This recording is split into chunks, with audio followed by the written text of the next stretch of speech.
shall grow. Legend I shall grow. Bold and sexy. Legend I shall grow. And sexy. Legend I shall grow. Bold. Yellow. Good morning, hon. Ciao. I hope everybody is well. I have a fresh blunt rolled for the children of the world. I came ready. I didn't come ready because you know what I'm missing? My cup of coffee. I did all these other things. Girl, it's okay. It's okay. LaShonda, good morning, gorgeous. How'd you sleep? Did you go out last night? Did you do anything? What's new? Give me some tea. I saw you 5 hours ago. I'm acting like you never know. Something great and amazing could have happened in 5 hours.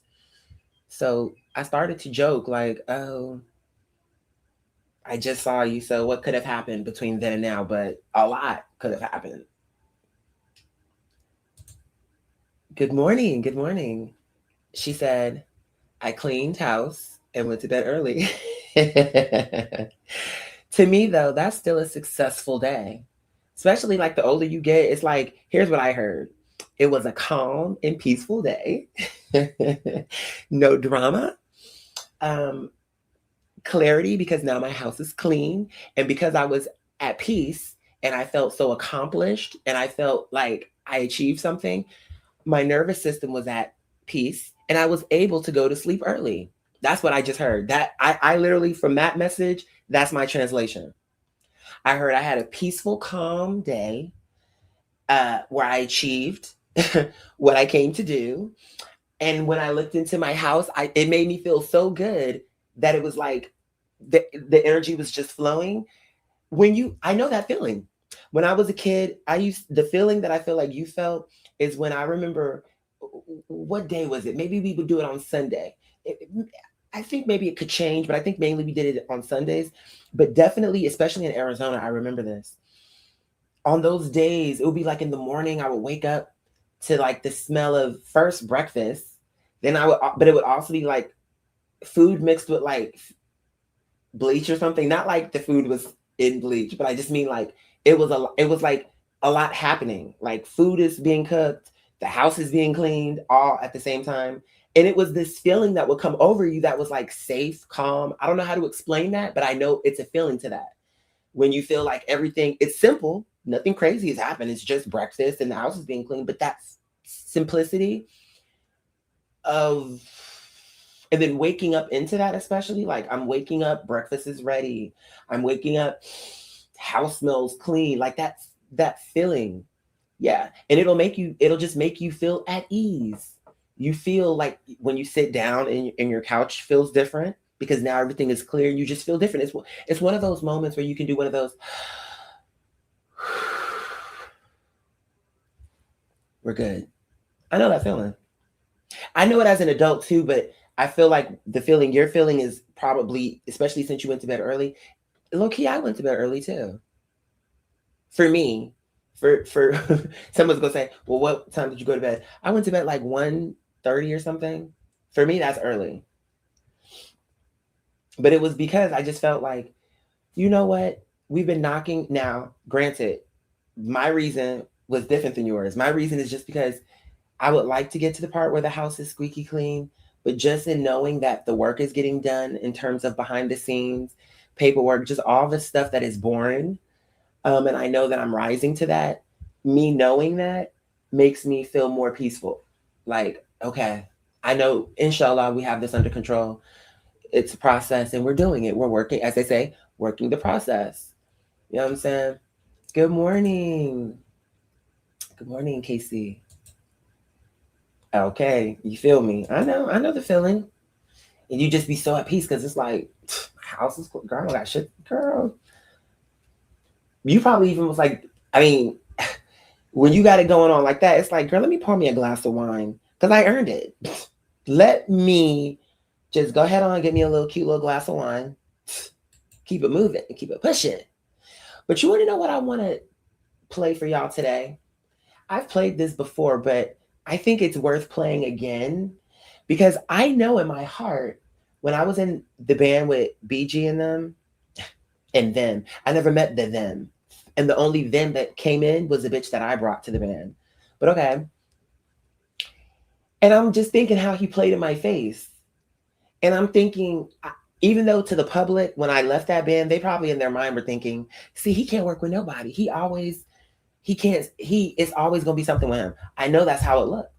But what it really was giving is I know my value. And even if right now I'm not where I want to be, I'm still Quadir Howard. I'm somebody. I will always believe that. I don't care what you say. And if you can't see that about me, I'm talking about BG, then that's okay. But this is what you call, this is the epitome of fumbling a bag. And it's important because I want you to understand this is not anything that's happening now. My confidence is not being built off of that. Everything about me is realistic through years of like placing a brick, putting that paste on that mortar, whatever that is put another one on top of that. You know what I'm saying? It's like, it wasn't fun. It wasn't luxurious. It wasn't glamorous, the work that I was doing, but it was foundational and it was important. You know what I'm saying? Like, it wasn't like I was just dicking around. And I want to play our correspondence because I'm like, you know what? This is important. And I want y'all to, when I play this, okay, this is my situation, but just think about it. You have that same capability too. To be like, even if I don't care what it looked like, okay, you're broke right now. And it may look like this person is quote unquote giving you a chance, but if they're disrespecting you, Azealia Banks, that's what I'm saying. It don't matter who it is.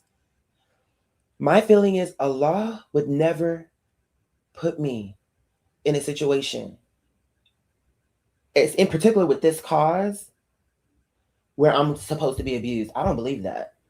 It's too pure what we're doing that, and when I say abuse, I'm not talking about physical because these niggas would never touch me.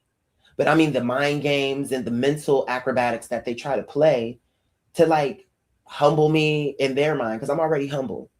I don't need your help with that.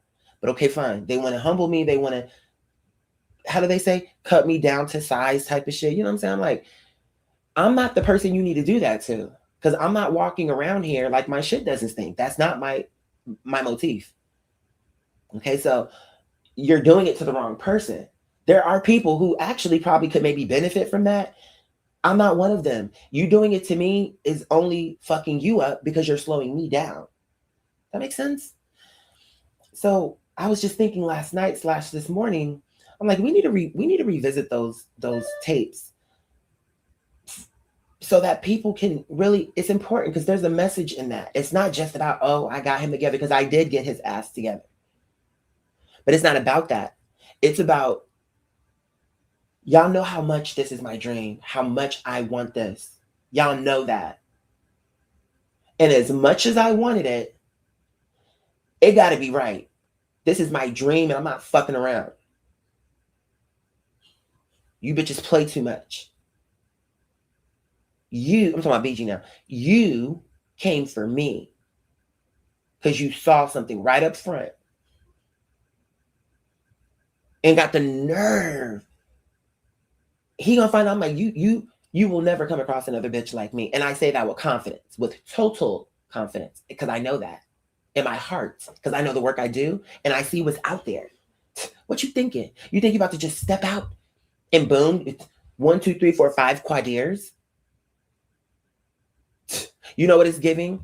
If the Selena, in the Selena series, there's a scene in there where she's running late to a marketing meeting, whatever.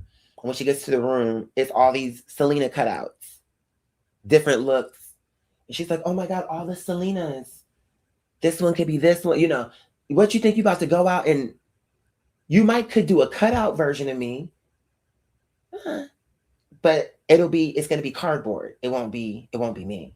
So anyway, but that's you too. You need to have that energy where it's like, you, and my mother is the one who told me that.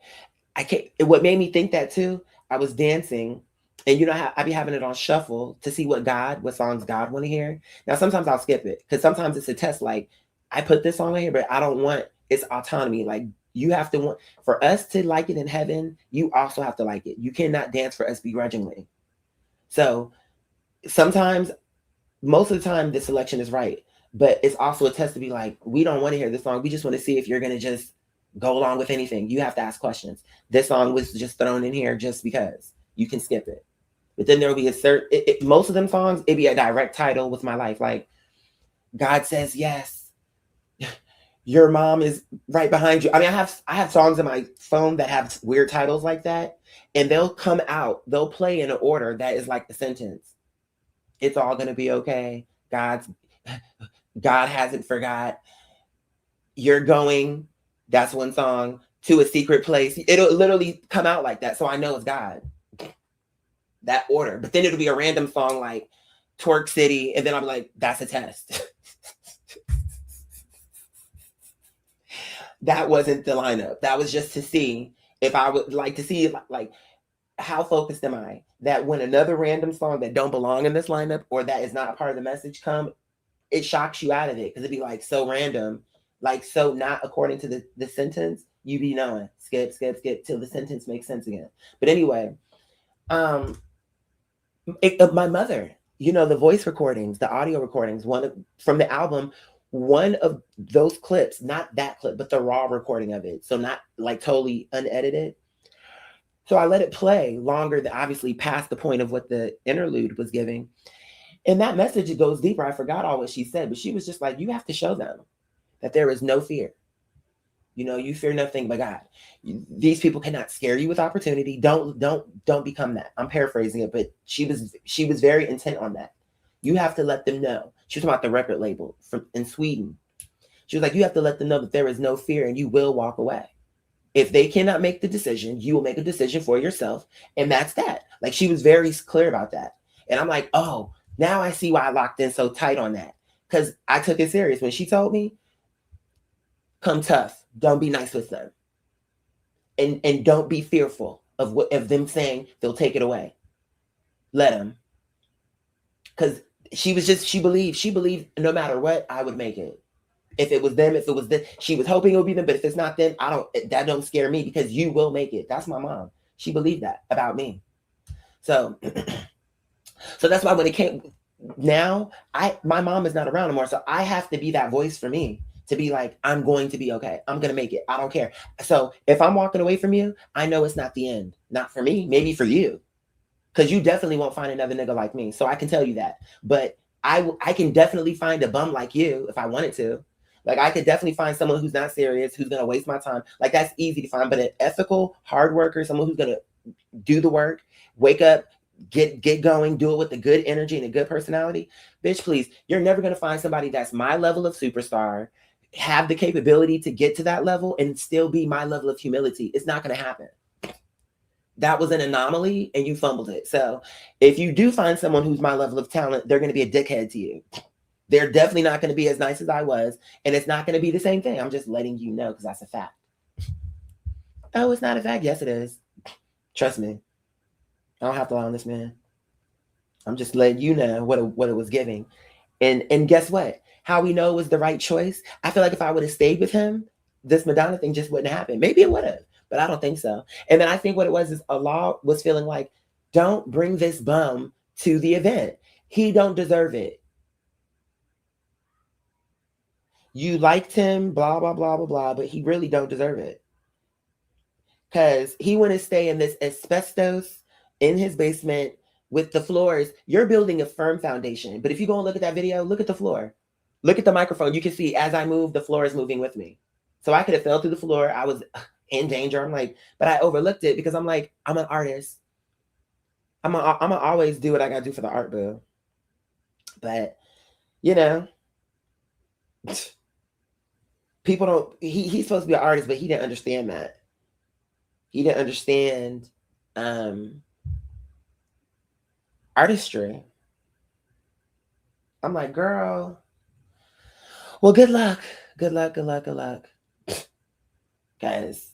So let's play it because it's just crazy. I'm like, I believed in myself. I walked away from this bum. And then while he over here talking about, oh, back in the day, I used to play with Zap. I'm like, who? I mean, when he started telling me their song, I'm like, oh, I do know them, but I didn't know their name. And even still, you one of them people who like to live in the past. Oh, back in the day, I used to hit the symbol for Zap. Oh, see, of course I was nice about it, but I was like, oh, wow, great. I'm like, can we move on to like what you need to be saying? You would know it's gonna be more impressive than you saying you used to play a symbol for Zap. And every time I say that, when I think about him, I think of he's a fly and he flew into that light and got zapped. That's what I think. I think of a neon light and a bunch of bugs getting electrocuted.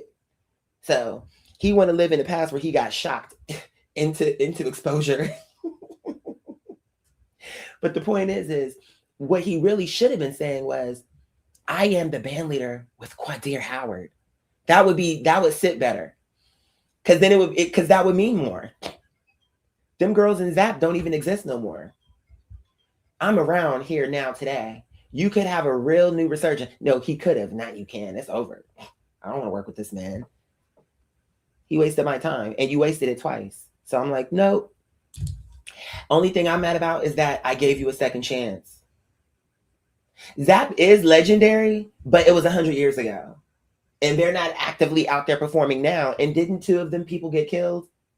So you definitely not about to have a Spice Girls reunion because half the band is dead. And then at the end of the day, even if they were going to come together, let's just say if everybody in that band was alive, do you think they're going to call her to hit the triangle? No, they'll find a new bitch. Because it wasn't like she was so important that they would say, where is BG? We don't see the triangle person no more. Get over it. I'm like, girl, fuck out of here. You over here living in, what do you call those couches? There's a term for that. I forget. There's a legitimate term. But you live in one of them houses with plastic on all the couches. That's you. Trying to preserve. It's like I have things from the past too, but I'm also merging it to the future. It's like I'm the person who can accept the past, the present, and also the future. You're just in the past. You're not even dealing with the present. You're definitely not dealing with the future, but you're not even in the present. You're somewhere ensconced in the past, tucked away. And I'm gonna leave you there because I'm okay with that. I'm like, nigga, please. You want to die in this asbestos. I'm not. That's what you want to do.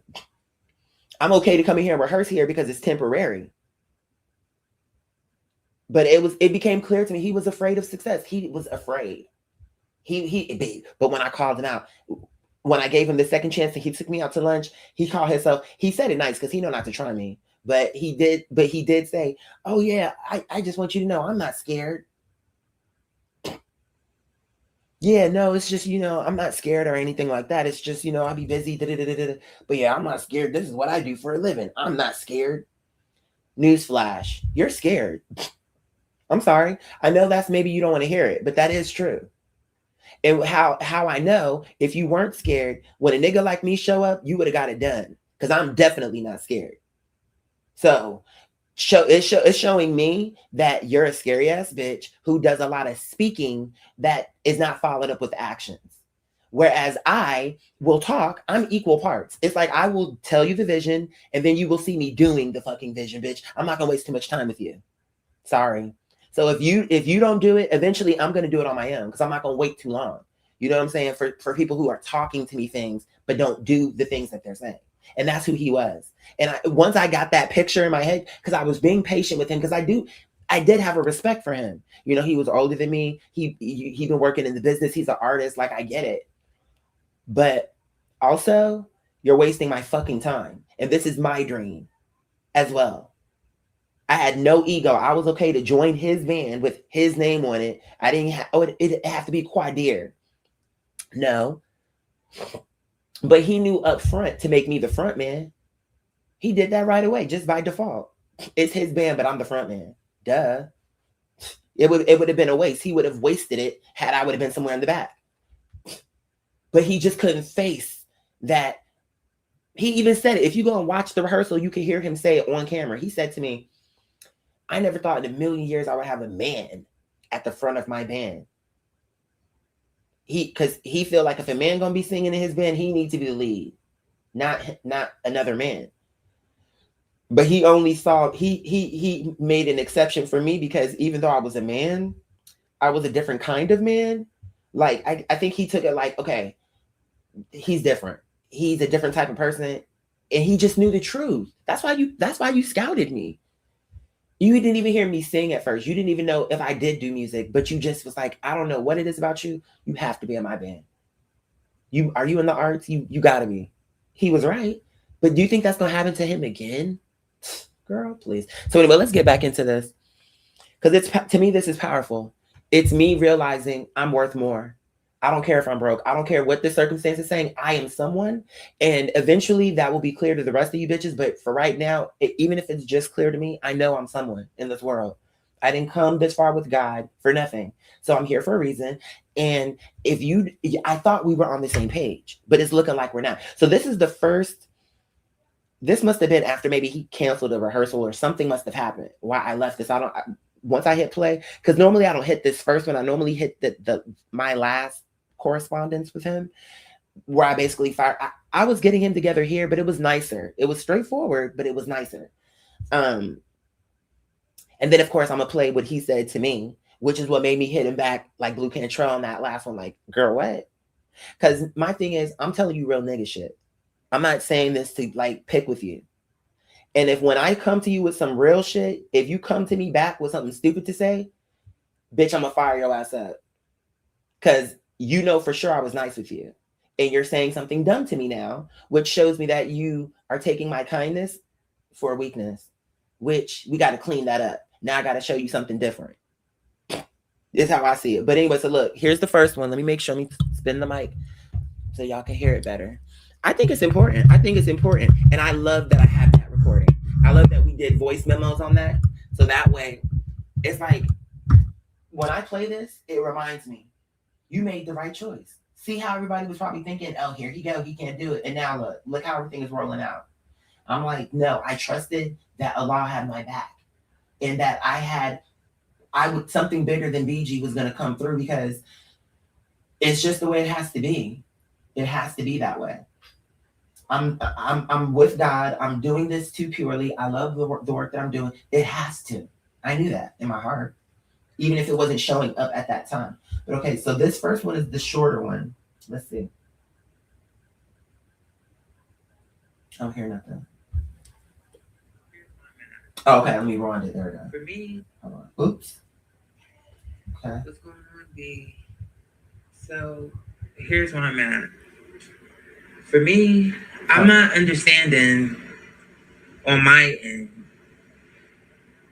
It's like, pause. I have a lot going. Can y'all hear first before I let this play out? Press 1 if you can hear that clearly, so I can make adjustments if I need to.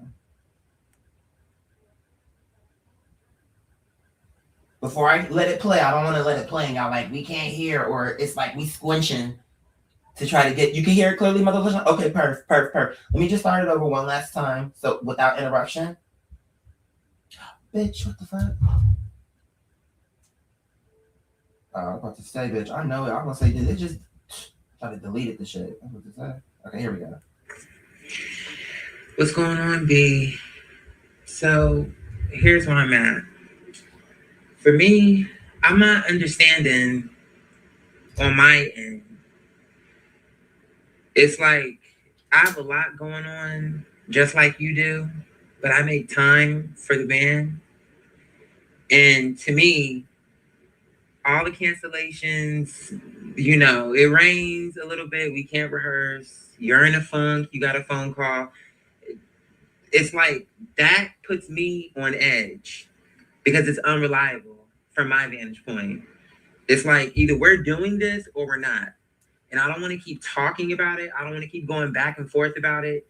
But if I don't text you, that doesn't mean we're not having rehearsal. You get what I'm saying? And how you would know rehearsal, I can't come or it need to be rescheduled, is I would let you know that. You know what I'm saying? But it's like, oh, I didn't hear from you, so I took a job. Okay, well, I'm telling you that I'm struggling and that the time we're putting towards this needs to lead up into something. because otherwise it's just a hobby. And I'm not doing this for a hobby, for us just to come together and be jamming out at your house. That's okay for us to rehearse. But at some point, we need to turn this around and make some money because you're not the only one with bills. So, from my vantage point, for you to cancel our rehearsal so that you can go out and make some money when you know that I need to be making some money too. And we could already be making money together if we actually ramped this up. We can increase the rehearsals. If we need to add another one, we can. But whatever the case is, by now we could be performing and we could both be making money. But it's like I told you how important the rehearsals were just for my mental health, even just to be in the environment. But that also, we are all grown. We're not children. We have bills to pay. And so that's not something that I'm trying to do ad nauseum. You get what I'm saying? But to cancel the rehearsals, it's like it's always feeling like it's something now. Okay, we're supposed to meet. This can happen. This can happen. Oh, let's reschedule. It's always feeling like something. And it's making me feel on edge, like I need to figure out what I need to do. Because to me, if we're going to do it, let's do it. That's how I feel about it. I'm a nice person, but to me, my mother always told me that's part of my problem. Because to me, you texting me to say, oh, you know, da-da-da-da-da, I'll call you, then you don't call me. It's like it's not reliable. You know, we talk about this about other people, but I need you to see that right now, you're coming across that way. To me, like it's coming across like it's just a lot of talk. And that really you don't believe in this the way you say you do. Because if you did, really all your energy need to be going towards this. You're a musician, you know how it is. You can't half-ass this.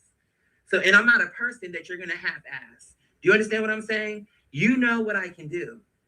Now, if you feel like you can go out and do it with someone else, then that's fine. But if you want to do it with me, we got to get serious about this shit. I'm not really interested in, oh, I'll call you. I'm not going to call you. It's rehearsal. It's not a rehearsal. We're meeting with these people. We're not meeting with these people. It's like, are we doing this or not? So it's like my niceness around it is depleting because it's starting to feel like it's a waste of my time. I'm just being very straight with you because that's who I am. I'm a nice person, but at this point, it's feeling like my time is being disrespected. You know, it's more like, oh, I'm nice, so you can just, oh, he'll understand. No, I'm not going to understand. I'm not a person that you get to do that with. If I never made it in my life, it would have nothing to do with my level of talent, my caliber, my ilk, nothing. Because I know I have what it takes to make it. It's not my fault if the people who keep coming into my energy, making me think that they're on the same type of time I'm on. If that's not the case, it's not my fault. And you yourself just sat up here in your frustration and feeling like you have to consistently start over. But if you have to start over again, where I'm concerned, I want you to understand that'll have nothing to do with me. It'll have to do with the way you made me feel like this wasn't serious to you. So I'm just letting you know straight up as someone who loves you and who respects you and who wants to make this work that I'm not happy with the way it's moving. I'm just going to tell you that straight up. Period. That was the first voice memo that I left. I'm telling y'all, I'm not an online nigga. Like whatever I'm telling you online is who I actually am. So when I'm not on this camera, this is who I am. I'm a nice person, very much so, but I don't play around. And I be hoping, don't take me to a location, because once I get to that area, it's no going back. And I was trying to let this nigga know, like, I love you, I respect you, I want this to work, but you playing with my fucking time, and you're playing in my face. Because I'm so nice with you, you keep, oh, he's gonna understand. No, I'm not. Especially when I see you consistently playing in my fucking face. Because once you get to that part, I start hearing my mom, you being too nice. That's the problem with you. You're too nice. Shake that shit off. She didn't like to see. She be like, niggas, you be nice and these niggas want to run all over you. No, not acceptable. And he didn't believe that about me because he had only seen the nice side. He didn't believe I could turn it to a different way. People never believe that about me. But I'm like, okay, since you want proof, go ahead and keep doing the dumb shit you're doing and you'll find out. Just like every other nigga. He thinking, oh, he wants this so bad, he not gonna. No, I will tell you the truth. I don't give a fuck. Because I'll move on. However much I want this, I will move on. You can never threaten me in that way. Nobody can. No one.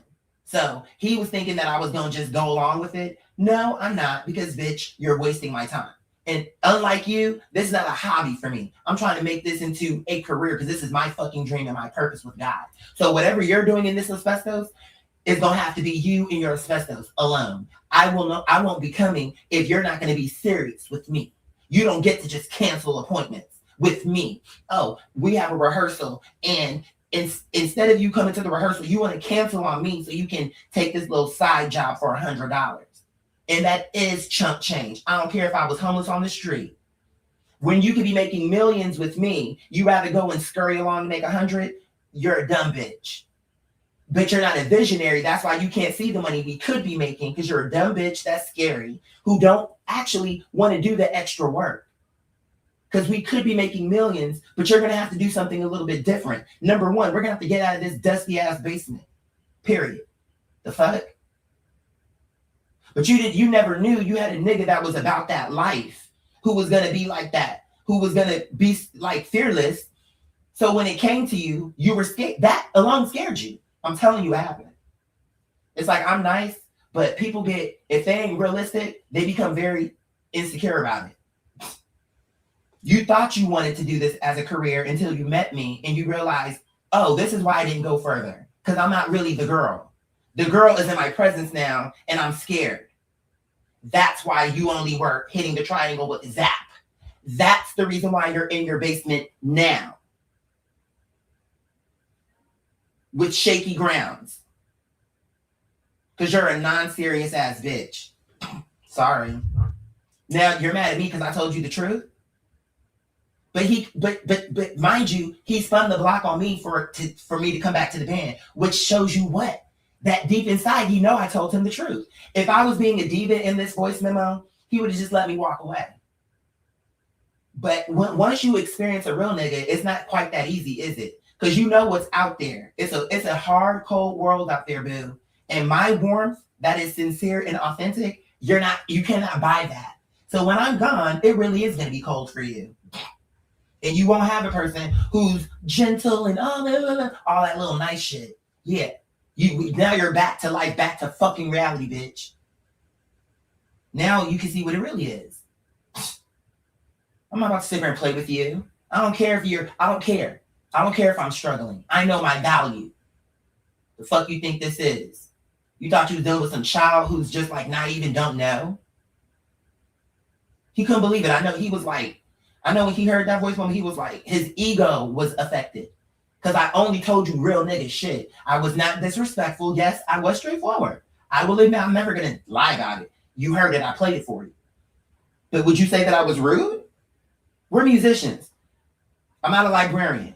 Okay? Would you say that was rude?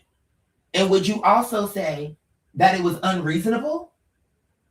I'm telling you, we need to get this shit on. We need to start rolling. That's all I'm saying. I'm saying I'm dedicated to this. Let's work. While you got somebody who's give a fuck about what you got going on, let's do this. Because you're not going to meet another nigga like me, so let's do it now. And you want to be scary. You want to serve me scary spice. And it's not even, you didn't even flavor it right. I call for ginger. See what I'm saying? See how bitches don't listen? You're in the spice cabinet, and I specifically call for one. You give me the other. Thanks. Thanks for nothing, actually. You ruined the meal with your stupidity. But I digress. That was me, what I said to him, because he canceled on me again. And that's the reason why I was saying, like, what you was unreliable is always a reason now. And the only reason is because you're scared. I know that's what that is. You're scared that we might actually win and have success. You don't want to admit that because that sounds crazy to say, but it is true. Because if we won, now we have more responsibility. Now we have the expectation is higher. And you've never been in a situation where you had to rise higher. And you're scared of what the altitude. How high are we really going to go? You see, when it was all a dream and it seems kind of impossible, it was fun to talk about. Someone come into your space who can make it a reality, and now you want to be scary, girl. So once I identified that, because you sounding real crazy right now, You need to be treating me like Michael Jackson. I don't care how crazy I sound to say that. The way I feel is he wasn't James Brown, Michael Jackson, any bitch that ever existed wasn't who they were until they were. And I'm the same way. And eventually people will not understand how people slept on me the way that they did. Just the same way how, when you think about if Michael or Prince or anybody told you a story about how a bitch played in their face, you'll be like, how? But there was a time I'm sure that occurred. And that's all this is, growing pains, par for the course. But these bitches are going to be in deep regret. Because when it first happened, I know they was thinking, who does he think he is talking like this? I didn't actually say anything wrong though. You just aren't used to people being honest. You're used to fakeness and fake niceness and fake shit. So you're not used to just being like people just being like, okay. And here's the thing. I'm okay with pleasantries as long as we're getting the work done. But I don't serve fake pleasantries if I can see the work not being done. So now it's like, no, very clearly. But okay, let's get to the second clip. Now this is him. This is him. So y'all heard what I said. Now this is what he's saying to me. QQ. I tried to call you, but I guess you were busy or you didn't get the phone or you're sleeping or whatever. Well, listen, I got your message. I appreciate and respect it. You see how he kind of laughed? Because it's almost like he was in disbelief. I got your message. He was in disbelief that I left it because he had never seen that side of me. Because my thing is, this is my love. I don't want to have drama around my art. I don't want drama, period.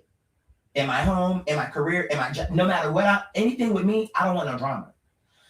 But I definitely don't want it with my art. But if I got to straighten a nigga, I'm going to do what I got to do. Irrespective of what this bitch got to say, I'm going to do what I got to do. Period. That's just going to always be the case. You can be as shocked as you want to be, but I always tell people, I'm the nicest guy. It's true. That's not a lie. But I'm not a pushover. I'm not a bitch that's just going to let shit just go away. That's not my characteristic. Never have been. So he just didn't know that though. So that's why when if you listen, you can hear him laugh. And I know it's because he was in disbelief that me was being that straightforward. But I'm always that straightforward. It's just, I know how to be diplomatic. And I know how to pick my battles. Like, to me, it's like, it ain't that deep. So if we can get through it peacefully, that's always the better option. But if you're making that not an option, I'm okay with that too. That's what I'm saying. Like, I know how to handle all of the cases. My preference is peace though. Whose wouldn't be? Well, unless you're a fucking demon child or demon spawn. But anyway, let's continue. Baby, look. Hold on, let me rewind it without interruption. QQ. I tried to call you, but I guess you were busy or you didn't get the phone or you're sleeping or whatever. Well, listen, I got your message. I appreciate and respect it. Let me share something with you, baby. Look, yeah, I have a business on the side. I drive for people. And I turn and cancel some of those gigs. Sometimes I make $100 a day. Sometimes I make $80 or $90 a trip. Taking people to grocery runs, house doctors and shit like that. Okay, I understand you with your financial situation. I understand it. And I feel for you, but I didn't put you there. We can agree on that. That's why I got to hustle on the side, man. I canceled a couple of those gigs, those jobs when you and Dylan started working together. And I didn't hear from you after I texted you that time. I had to call to do something that Tuesday. I said, well, damn, I heard from Q. Yeah, I hope it's okay. Then I had something to do at Wednesday. I took it. I make money. I'm trying to buy no whole sound system so we can get on stage. But my point is this. Look, you know what?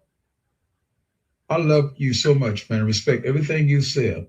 And respect you as an entertainer, musician, whatever. But I love you so much. Let's agree on this. I'm like you. I'm bored shitless. Just you and me jamming. As of now, Jazz says she can do Friday. and Saturday. The thing about it, I loved it so much. So, well, I'm not going to be pressured, Q, because you have an issue financially. I say that out of love, man. I love this too much to be pressured. And it's not a hobby for me. No, not at all. It's not a hobby. Shit, no. Okay. I don't need hobbies. I do this because I love it. I do it for no money. But I'm not stupid enough to lug this shit out of this house and set up for no money. Gotta be kidding me.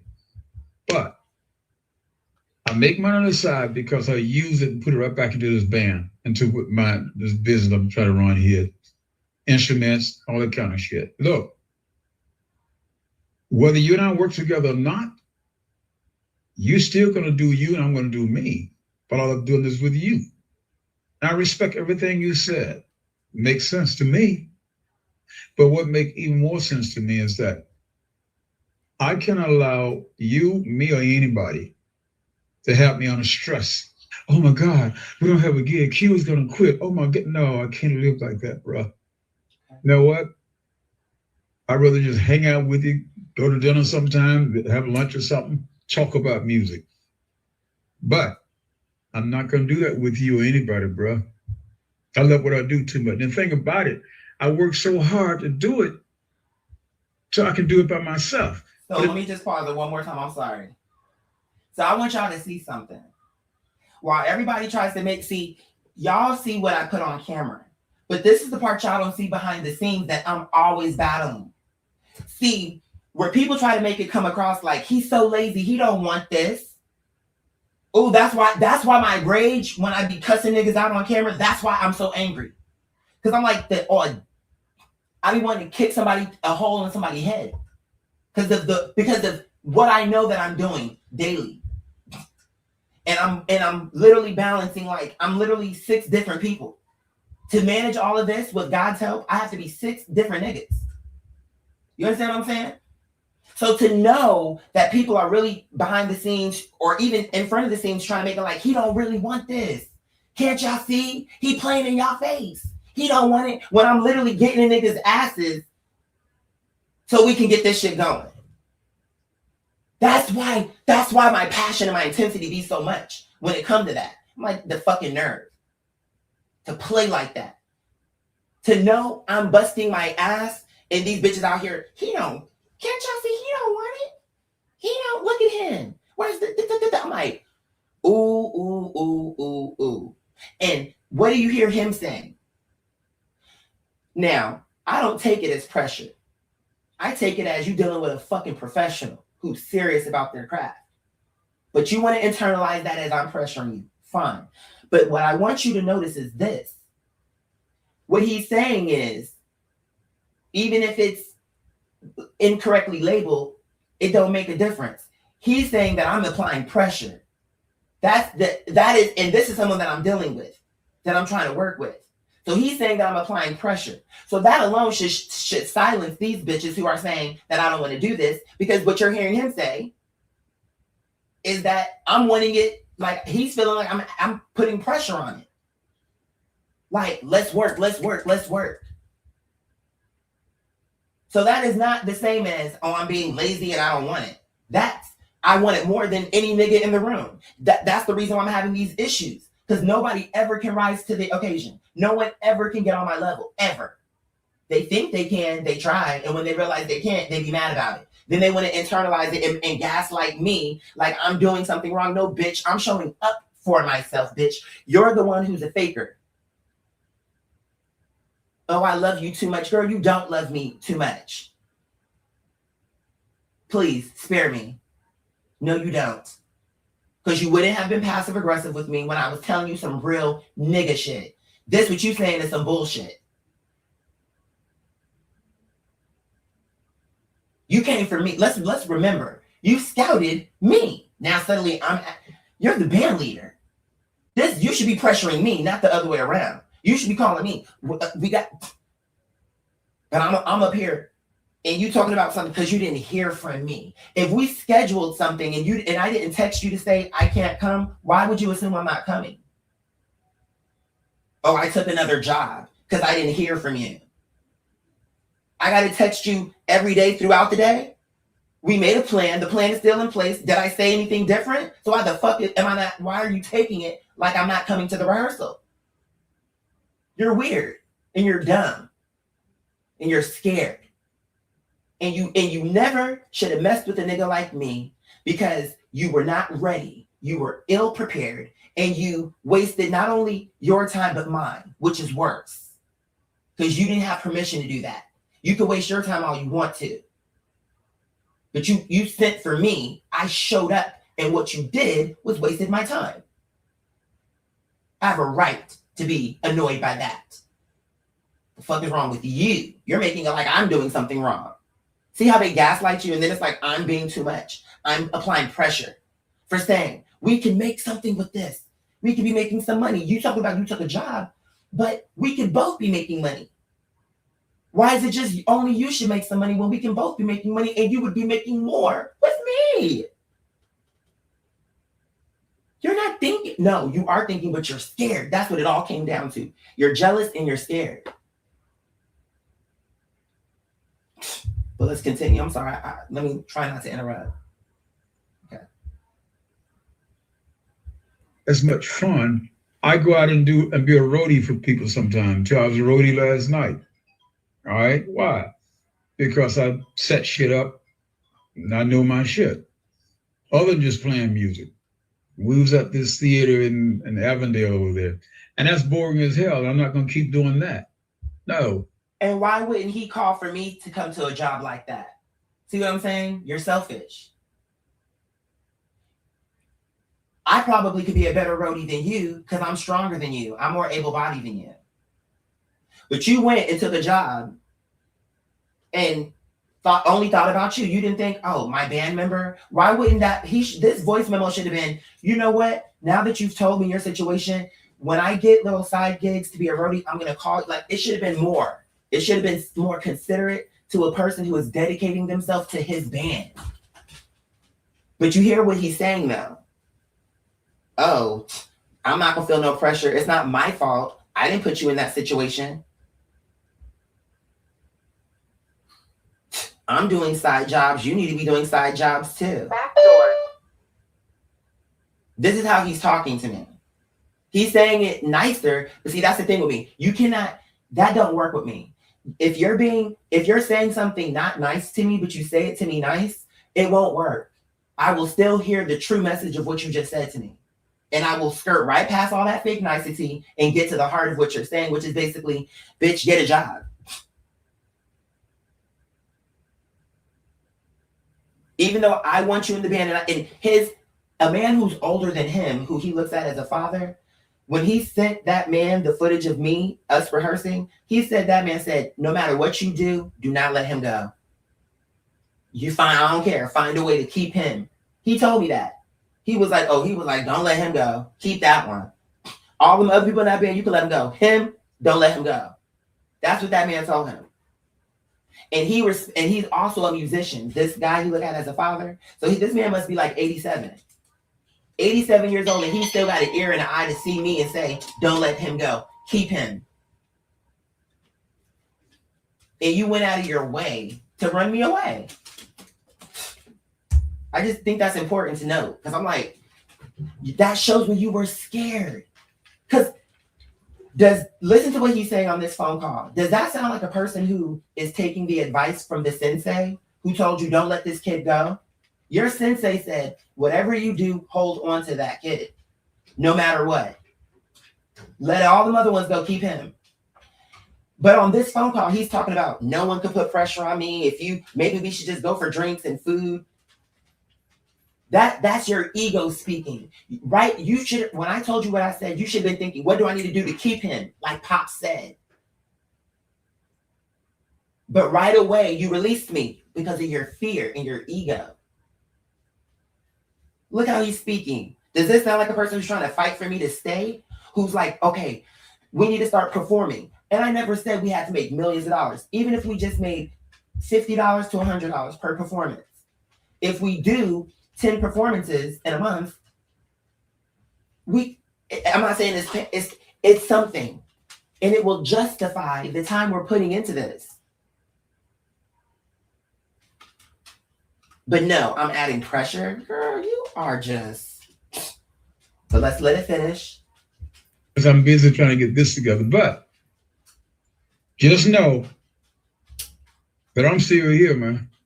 And this is no bullshit to me. I don't cancel gigs to go pick you up for free, come over here and, like you said, jam and take you back. I'm sick of those songs that we're doing. I love them. So what I did, I put together a whole 3 set that I could take to the stage, which you included. Writing the songs that you do in there and Jazz and myself. Okay? So that's what time it is. Now, you're either with me or not, I'm still going to love you. But I love what I do. But I'm not ever going to be stressed doing it, man. No, I understand what you're saying. If you have a financial problem, maybe you need to figure out another way to make some money right now. And I can't tell you how to do that. Jazz has a job. And look, these people coming from Rome, Georgia, Earth, and from Marietta, and traffic is shitless. I was on the street a couple of days out there. No, but you got up the street, and I got you. But I'm saying, and that's the reason why they're not going to make it, because they're not dedicated. You're literally explaining why y'all don't have no success, because you bitches aren't dedicated. I don't give a fuck if this bitch was coming from South Carolina. Then if she need to move down here, then if she's in the band, I don't give a fuck. I don't want to hear no excuse. See, I'm too militant, and I'm never gonna change because I take this shit serious. Now we can have fun with it, but don't waste my time, because then it's not gonna be fun, and then everyone's getting cussed out. Now I'm a diva, and it's bad. No. I don't give a fuck about no other bitch, because he's talking about he picks me up for free. You ought to. You ought to. You wanted me in your band. What are you saying? It wasn't like I was batting down your door to let me join. It's the least you can do for someone who's going to make you millions is to pick them up for free up the street. You making it seem like you picked me up from across town. I'm down the street from you. And moreover, bitch, for what you put in and what you stood to gain from having me in your band, bitch, night and day. So it's the least you could have done. I'm sorry, I'm not crying you a river of empathetic tears for your 5-minute car ride, okay? For a person who's dedicated, and you pick me up, we can stay, I can spend the night, it don't matter. Let's get the work done. But you want to play in my face. These bitches give you excuses. I don't even know what these bitches look like, because I never met them, because they never came to not even one rehearsal. I was at each and every one.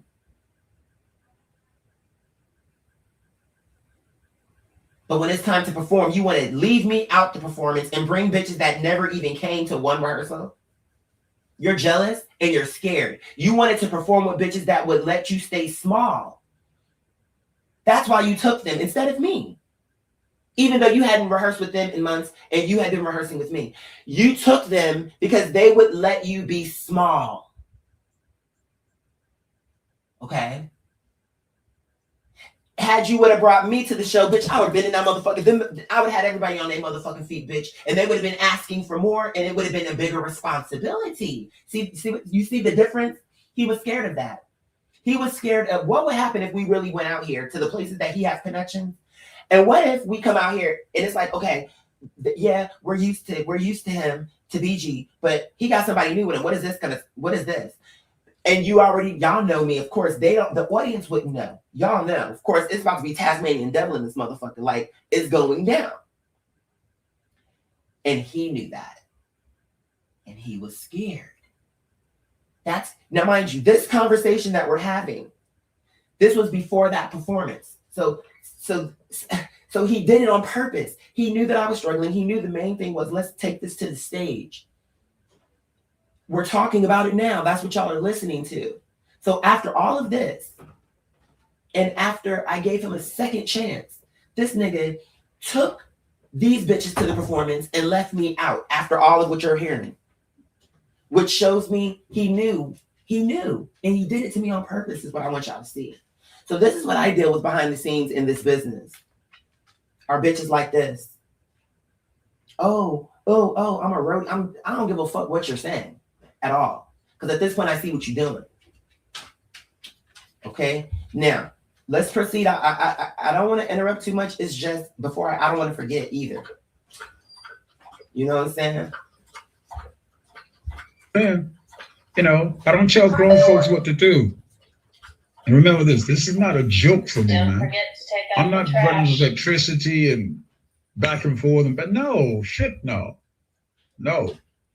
You think about it. If we can't work together, I'm still going to love you, man. But the door is open. That's on you. Another thing, I'm going to need you to start playing some kind of instrument. Tamarines, woodblock. I'm going to need you to start playing some kind of, but the door is open. That's on you. Another thing, I'm going to need you to start playing some kind of instrument. Tamarines, woodblocks, cowbells. This is a band. Everybody gets down with it. Okay? I got people that will help me book and do gigs. Got to get this shit together, man. Either way it goes, I love you, man. I'm not going to let you take that. I got to get my shit together. Or did he say, I got to get this shit together? I'm like, no, bitch. I was a professional. You were the one who wasn't prepared. Either way it goes, do gigs. Got to get this shit together, man. Okay, got to get this shit together. Either way it goes, I love you, man. I'm not going to let you take that from me. And I'm always going to be communicating with you, whether you jam with me or not. And you're right. You're very talented. I didn't chose you just because, you got talent and all that. But I ain't met no talent yet good enough to drive me crazy or make me feel like I'm under stress. See, that's his ego talking. See how he had to throw that in there? He couldn't just let it rest. He had to. You're talented. You are. You're right. But I ain't met a talent yet good enough to drive me crazy. I'm like, if I'm driving you crazy for caring, the problem here is not me. I assure you. I would see you're older than me, so you think whatever you say automatically is correct above me. But I can assure you, I am right here. Nobody is going to agree with you if they're fair. They're not going to say that I was wrong for saying we need to ramp things up. We need to perform. Nobody would say I was wrong for that, especially once you understand that we've been doing this for months. Don't forget to take out the trash. Because it don't take that long. It would be one thing if we was performing for Coachella. Okay, fine. But that's not the case now, was it? We talking about performing at restaurants, performing, like little poo-poo-poops, which I would have appreciated and loved and would have given them a performance like it was Coachella. But my point is, we could have prepared for that in a few weeks. And maybe not even a few weeks. We probably, if we were serious, is the point I keep. See, that's the key here. If we were serious. Only if we were serious. Now, if we lollygagging, dicking around, dragging our feet, okay, now it's going to take 6 months. But if we're serious, girl, we can have this thing ready in about 3 weeks to a month. And I know that I'm not wrong. So let me let him finish.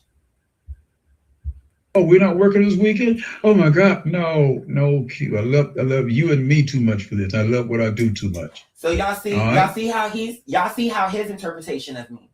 I want you to see how that's a stark difference from how these bitches online try to portray me as lazy and don't care and don't want it. You hear what he's saying. He's trying to make it out like I'm putting all this pressure, and I am applying pressure, but it's not how he's saying. I'm just dedicated and I care and I want this, and it's not a joke for me and it's not a hobby for me. That's all. But I'm not. He making it like, ooh, y'all heard my tone.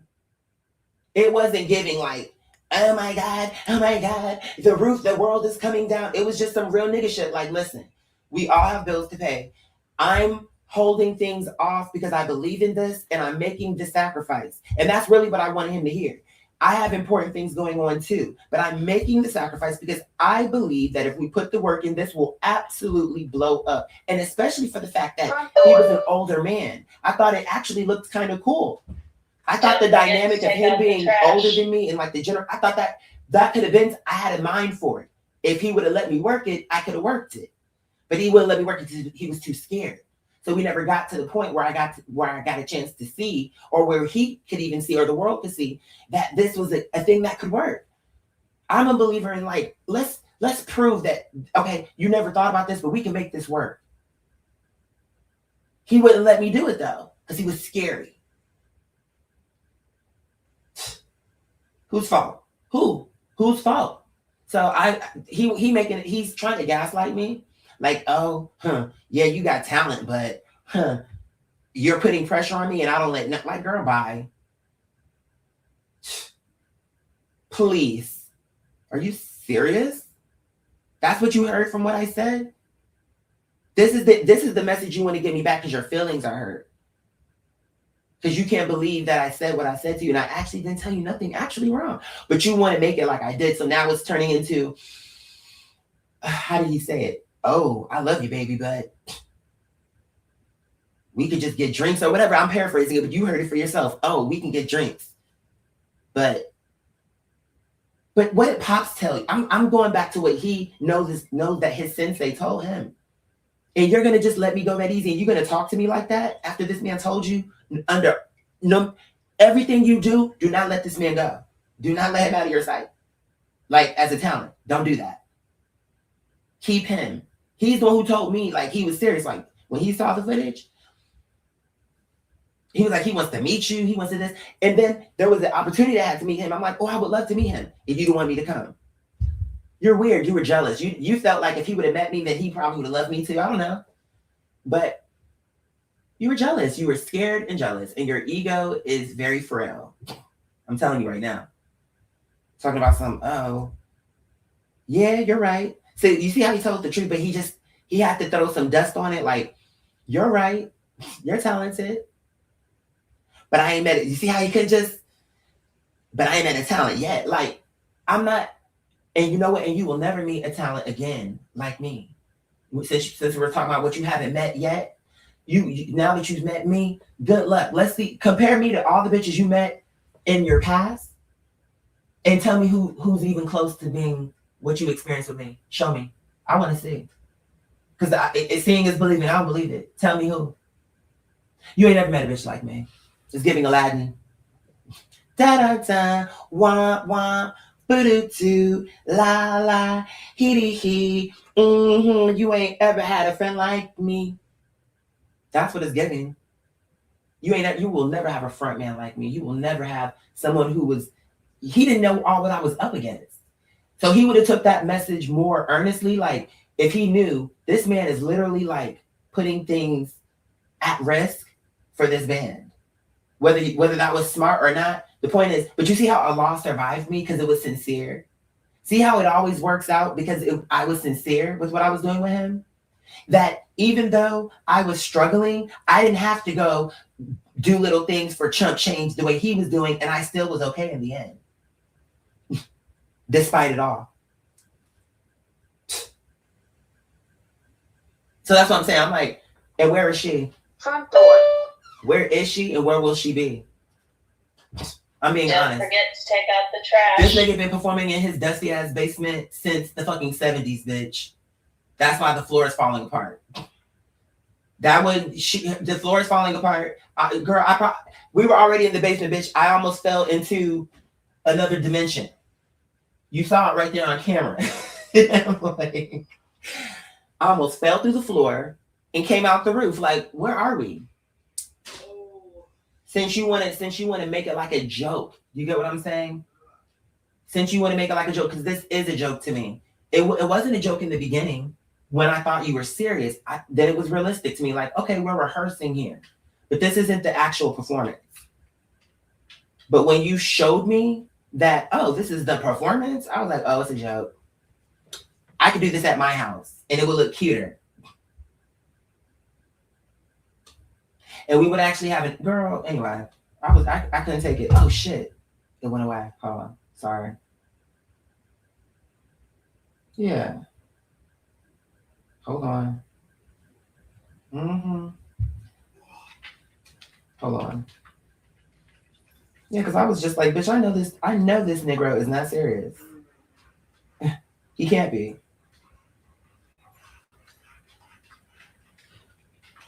He just really can't be. But okay, so hold on. Let's finish it. Like I said, the door's open, man. I wrote a whole set list out. And get ready to take the shit to the stage sooner or later, and it's burning me up. Sooner or later. Look, I get short patient as hell. I'm burnt out. I agree with you. Just jamming with you and me, that's boring as shit. Much as I love being around with, hanging out with you. I'm done with that. I'm bored. Trying to learn some new songs. I've learned some more stuff. You know? So that's what time it is. This ain't no joke. This shit is real, bro. I'm gonna let you go, but I love you, man. That's on you. I mean, you try to figure another way to making some money, that's cool. And we don't have a contract. I'm not stopping you from doing anything, Q. I don't spend it. I don't spend 24/7 with you. You can do what you want to do when we're not together. Okay. This is a free, as of now, a free country. Let's Trump change some shit. Anyway, I'm not much for doing a whole lot of talking. I was supposed to call you, but I was busy running, doing this and that. And when it gets late, I'll text you sometime late at night or early in the morning. You know how we do. But I'm just not going to call you. Anyway, you take care. You're safe out there. I love you, kid. Call me if you want. Hit me back if you don't. It's all good. Still going to love you. But that's where I'm at with it. I'm like you. I'm straight up with it, too. I'm bored shitless. I'm ready to play. You can't get on stage with 6 freaking songs, Q. No.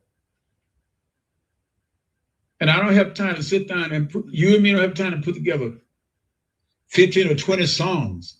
That's why I got jazz singing, I'm singing, you singing. What time it is? I'll talk to you there. I love you. I respect what you're saying. I'm not going to let you take the love from me that I have for you. Fuck all that. Love you, man. Peace. I'm too militant. Talking about, I'm not going to let you take the love from me. Girl, that's fine. We'll see. Because at the end of the day, I don't play around. I hated that he made me have to prove that to him. I'm like, here we go again. Now I'm going to have to show you. And I don't want to do that. Because I just don't want to do that. I want us to work and create and be in peace and have good memories and change our lives for the better. Here you are trying to be passive aggressive with me, all because I told you the truth and I didn't say nothing wrong to you.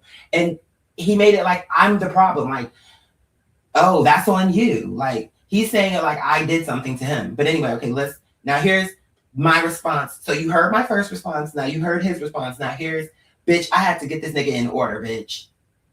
Because I was like, but I did it very nicely. Y'all know how I talk. It wasn't like too much. When it needed to be too much, it can be too much. But it was just professional. But I had to get this nigga ass. You know what I'm saying? Okay. Okay. And look, can y'all hear that outside? I went outside because I was like, oh, I'm about to blow this shit up. Like, not screaming, but just I needed to be out. The energy field was much bigger than this house. So I needed to step out so that I wouldn't destruct my house energetically. So that's why y'all hear them birds and shit in the background. Because I was like, oh, let me go outside. Because now we're in the Super Bowl now, bitch. You about to see something. Okay. Your audio file, and here's where I'm at with it. For me, if I feel you heard me but you didn't hear me, and the reason is for you to respond to me and everything what I told you with you didn't put me in the position that I'm in. Did you hear me say that, D? Did I say that I was struggling because of you?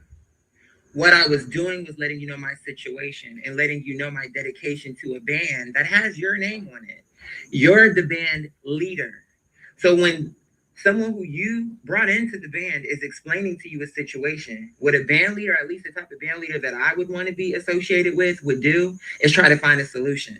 Not, okay, well, I'm taking side deals or side gigs and you need to be doing the same thing. Okay, if I start doing that, then I'm out the band. because the way that I'm moving is I feel I'm more dedicated to your thing than you are. I'm willing to ramp up the rehearsals. I'm the one pressing for more. And if our want for what we're doing is not equally yoked, then that's my cue to exit stage left. You are the one who told me that Pop explained to you, whatever you do, hold on to that one. Don't let that one go. You want to know why? Because he saw exactly what you saw in me.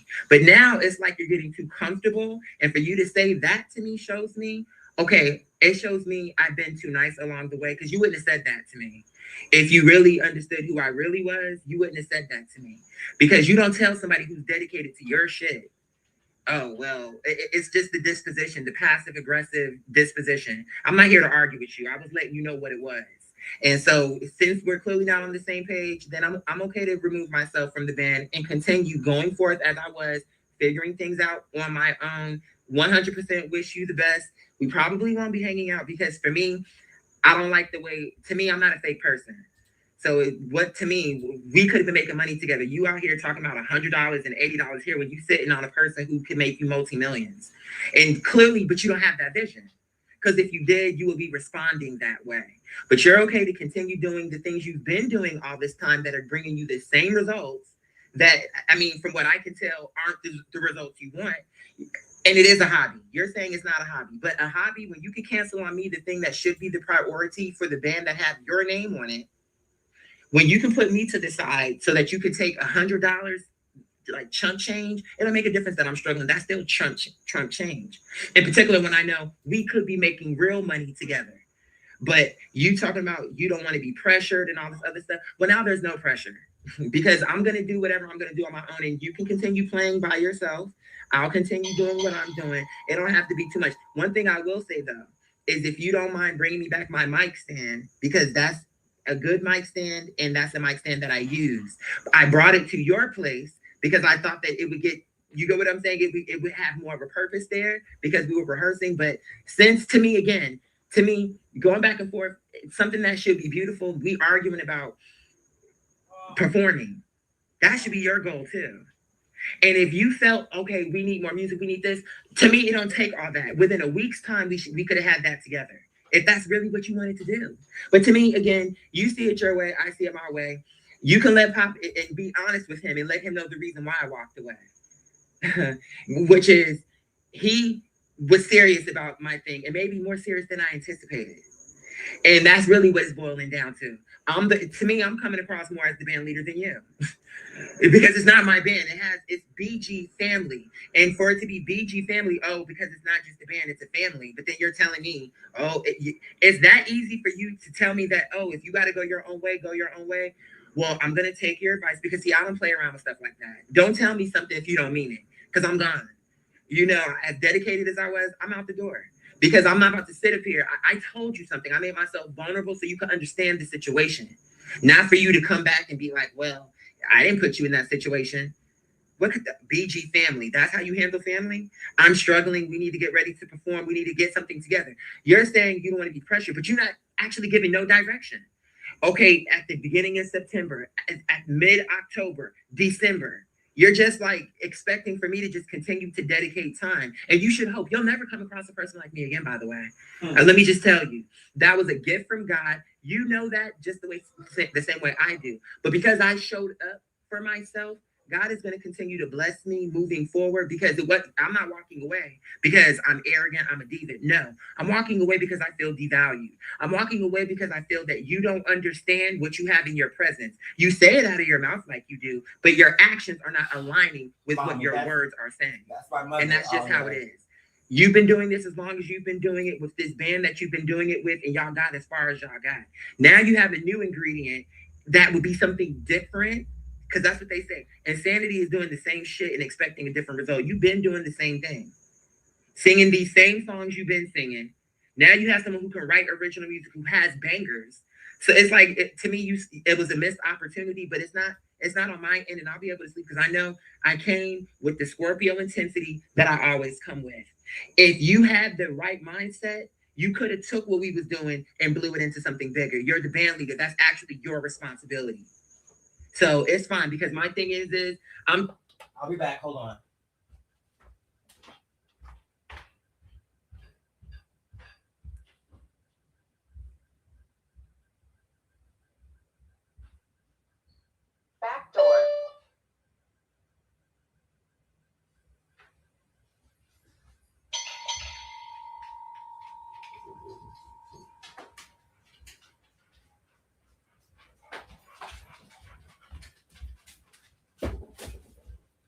had to let my baby in. The other day, Felice will run away. Yesterday she ran away, and she was somewhere in the neighborhood, and it was a whole thing. So when I saw she was on the camera at the door, I'm like, let me let her in before she wanders off again, because she will do that. She's at the age now, and she can't hear. She can hear, but you gotta like yell at her. She's at that point, so her getting lost is scarier because she can't hear you calling her. You see what I'm saying? They're scary for different reasons. He's scary because he has the energy to get away because he's athletic. So if he wants to get far, he can. Her is not so much that you think she's gonna get far. It's just if she's lost, she won't hear you. You know what I'm saying? She's not gonna hear you. Unless you are really yelling at her and she's within that range that she's gonna hear you. But my ex refuses to admit it. He went. I got her. Yeah, my ex, he don't want to accept that her hearing is going, but it is. I don't like to be in denial. Because even my mom, towards the end, her hearing wasn't as bad as Felice though. But it will become, it was just, it's weird when you get those moments. Because all throughout my life, I would tell my mother in a day, I love you, like 100 times. And she used to laugh at that. It was just one of our things. Anytime I would see her, even if I had just seen her, let's just say, okay, if she was paying bills in the kitchen and I came for a snack and I would see her, I'd be like, I love you, mommy. I love you too, sweetie pie. And then I ran upstairs, but I realized I forgot my Capri Sun. Then I would come back down. So since I saw her again, I'd be like, I love you, mommy. And she'd be like, anytime I saw her, because I'd be like, what if I go upstairs and she has a heart attack and dies? I'd be thinking like that. I mean, I don't say it like that in my head, but I just think anything can happen one moment to the next moment. So I have to be the person. That's why I literally feel like I couldn't have told her. I don't want to get emotional, especially my tentative right there, but my mother and I spoke every day, except for when she went to Hajj in Saudi Arabia, out there, but for the pilgrimage, and that was only because of, but when I was and in Job Corps, it was set up different. You had to make calls in the office and it was just different. But other than those 2 periods, when I lived in LA, I spoke to my mother every day. When just anything outside of those 2 periods, I spoke to her every day. And in those periods, it was, I love you, mommy. I love you. I love you. I love you. I love you. Just at different periods. Drive carefully, be safe. You know what I'm saying? Like, I don't even know how I got on that. I don't even know what made me, how did I get on that topic? Oh, because of her hearing. So because I would say that so much, it got to a point where when I would run, if I forgot a snap, that same example, and I'd be like, I love you, mommy. She wouldn't right away say it back. Then so then I'll be like, I love you, mommy, a little bit louder. Then she would turn around like, oh, I love you too. Like, that would let me know, oh, she didn't hear it the first time. And then it was like, that's a little sad. It's like, oh my God. I never said anything though. I never acknowledged anything about my mom being older. To me, she got locked in at one age. And in my mind, she never went past that age. Even though I know she did, but in my mind, my mind saw her like, okay. I feel like Allah slowed her aging down though for me. It's interesting though to say that. It's like my mindset on it made her stay younger longer. I don't know how to explain that though. Because that's why when anybody, like my sister, I remember she just made a statement, but I never made jokes about my mom being old, like, oh my gosh, she can't hear anymore. I never would say that out loud. It would just be something I could hear in my head, like, oh, her hearing, something's happening with that. But I wasn't going to say anything because to me, it's like, if I say that, then it's going to be like, I feel like then me saying that out loud will make it decline quicker. I don't know why I feel that way, but I just feel that to be true. Sound like exploding. Ah, shit. Hold on. Let me get back to where I was. Hold on, you guys. Wait, and why? I'm like, what's today? Friday or Saturday? Hold on. They got this nigga working on Saturday.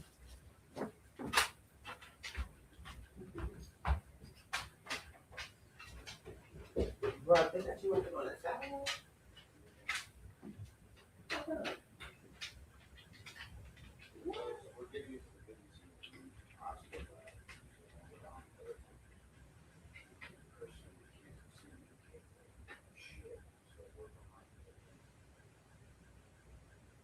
Even after fucking going off on the goddamn owners, my ass still gets the fuck up and goes to work on a Saturday. Oh my god.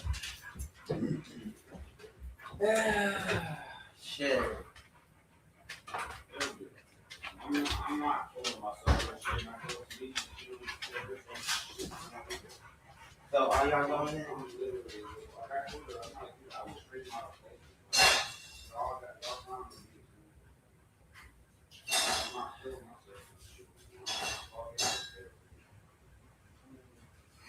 I had that conversation last night where this shit's not up one. I really don't give a fuck about this. But my character, since I started to get up and do the best I fucking can, you know, I'm good at that.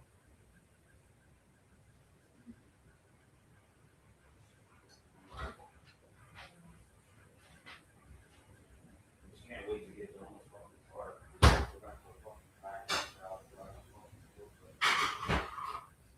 Especially require all this food shit.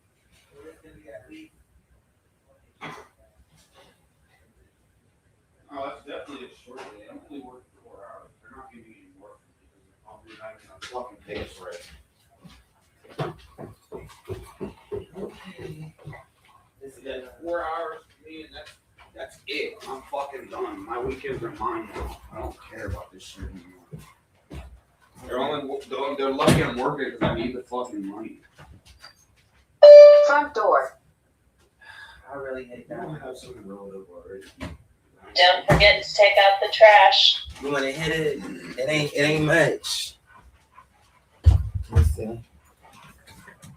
What I put in. So I'm still fucking hungover. Child. Hold on, what did I put? You see my office is a nice job. Good. Were you editing videos? today? No, Or I'm you live. texting? I'm live streaming. You I not thought you were. doing I thought you were editing. No. I'm just, it's my people. I'm just, what did I do with that? I know I didn't smoke it. It's just blending in with all of this shit. Or how much time do you have before they pull up on you? How far? She's leaving in 4 minutes, so it's 10 minutes. Okay, so hold on. So let's just skip that. We'll do this roach thing. How about that? Just because I don't know what. So what? Oh, that's an old friend of mine. Matter of fact, I'll let you kill this. I think you need more than me.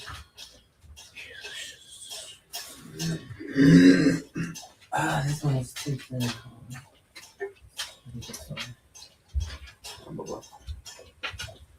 Let's see.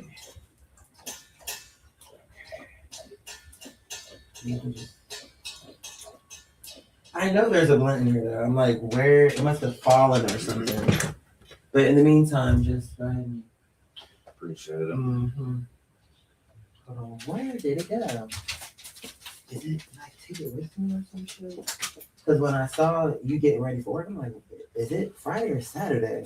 It's Saturday, unfortunately. And then I got up to check on you, and I don't know what I did with it.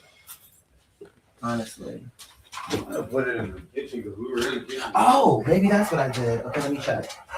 Maybe that's what I did. Because I do that.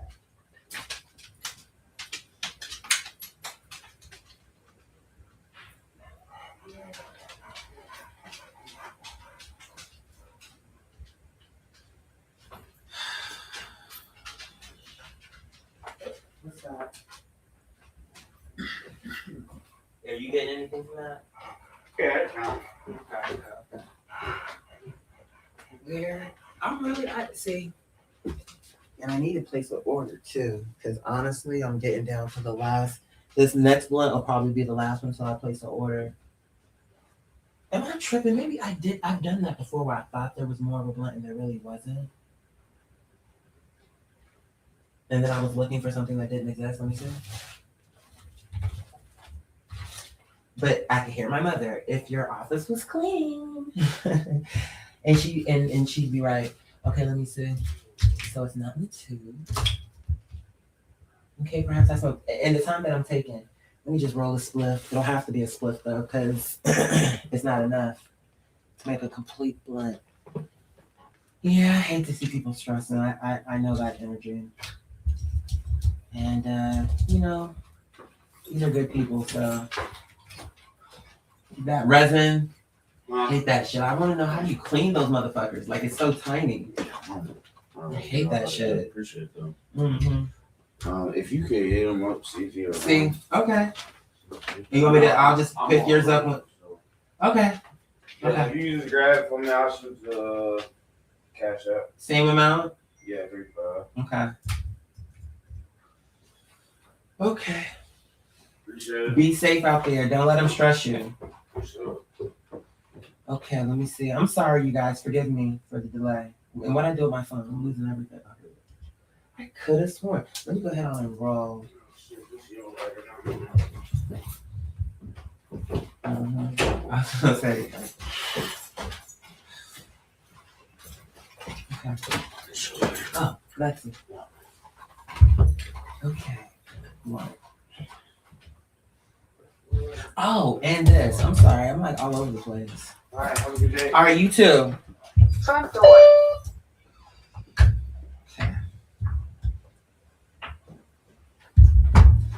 And you see, the thing is, Don't forget to take out the trash. because I didn't let that girl remember the word what's Emery.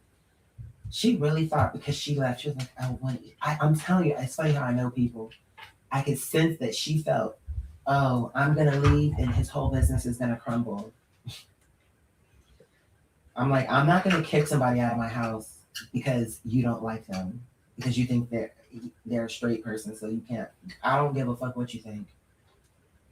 Or they're white, or they're this, or they're that. I don't make decisions based on that. I don't. If I like the person, if I feel like they're integral, whatever the case is, and guess what? Because I'm the boss, I can do that. Thankfully, I don't have to get your approval. She didn't know that though. She didn't know that I was seriously that way. She found out. As they all do when they try to cross me stupidly in a way that they think they're about to strong arm me or bully me into making decisions that I'm not going to make. But I'm not going to do that. Good morning. Good morning. Yeah, so let's get back to this tape though. It's important. It's important. I'm glad that we have that. Because to me, it's like, it reminds me, like, it don't matter if you are struggling, don't ever let anyone make you feel like there's no value to what you're doing. Or that you could just easily be forgotten off the project. Okay. Cutthroat and too about it to go back and forth. I'm not going to do that. I'm going to continue to do my photo shoot, getting things aligned for me, because that's how I move. I'm very quick and I'm very efficient. I'm very dedicated. And if you didn't want a person like that, you should have never fucked with me. Because I'm not about to sit up here and play with you and let me get him. To me, you're doing a hobby. You're on Facebook, you're in your basement, you're doing the performance by yourself. That's not real to me. I'm gonna just tell you, that to me is like what you do for fun. If we were doing it as professionals, we would be out of the house. Whether we were street performing, whether we were in a bar, whether we were here, whether we were there, but we would be doing it professionally. And we're not. So until that happens, it is a hobby. Now you could say no, it's not a hobby for you, but that's what you're saying. It's not something you're dedicated to that's serious. A true performer is not going to I don't care what you're saying. Wouldn't have done what you've done.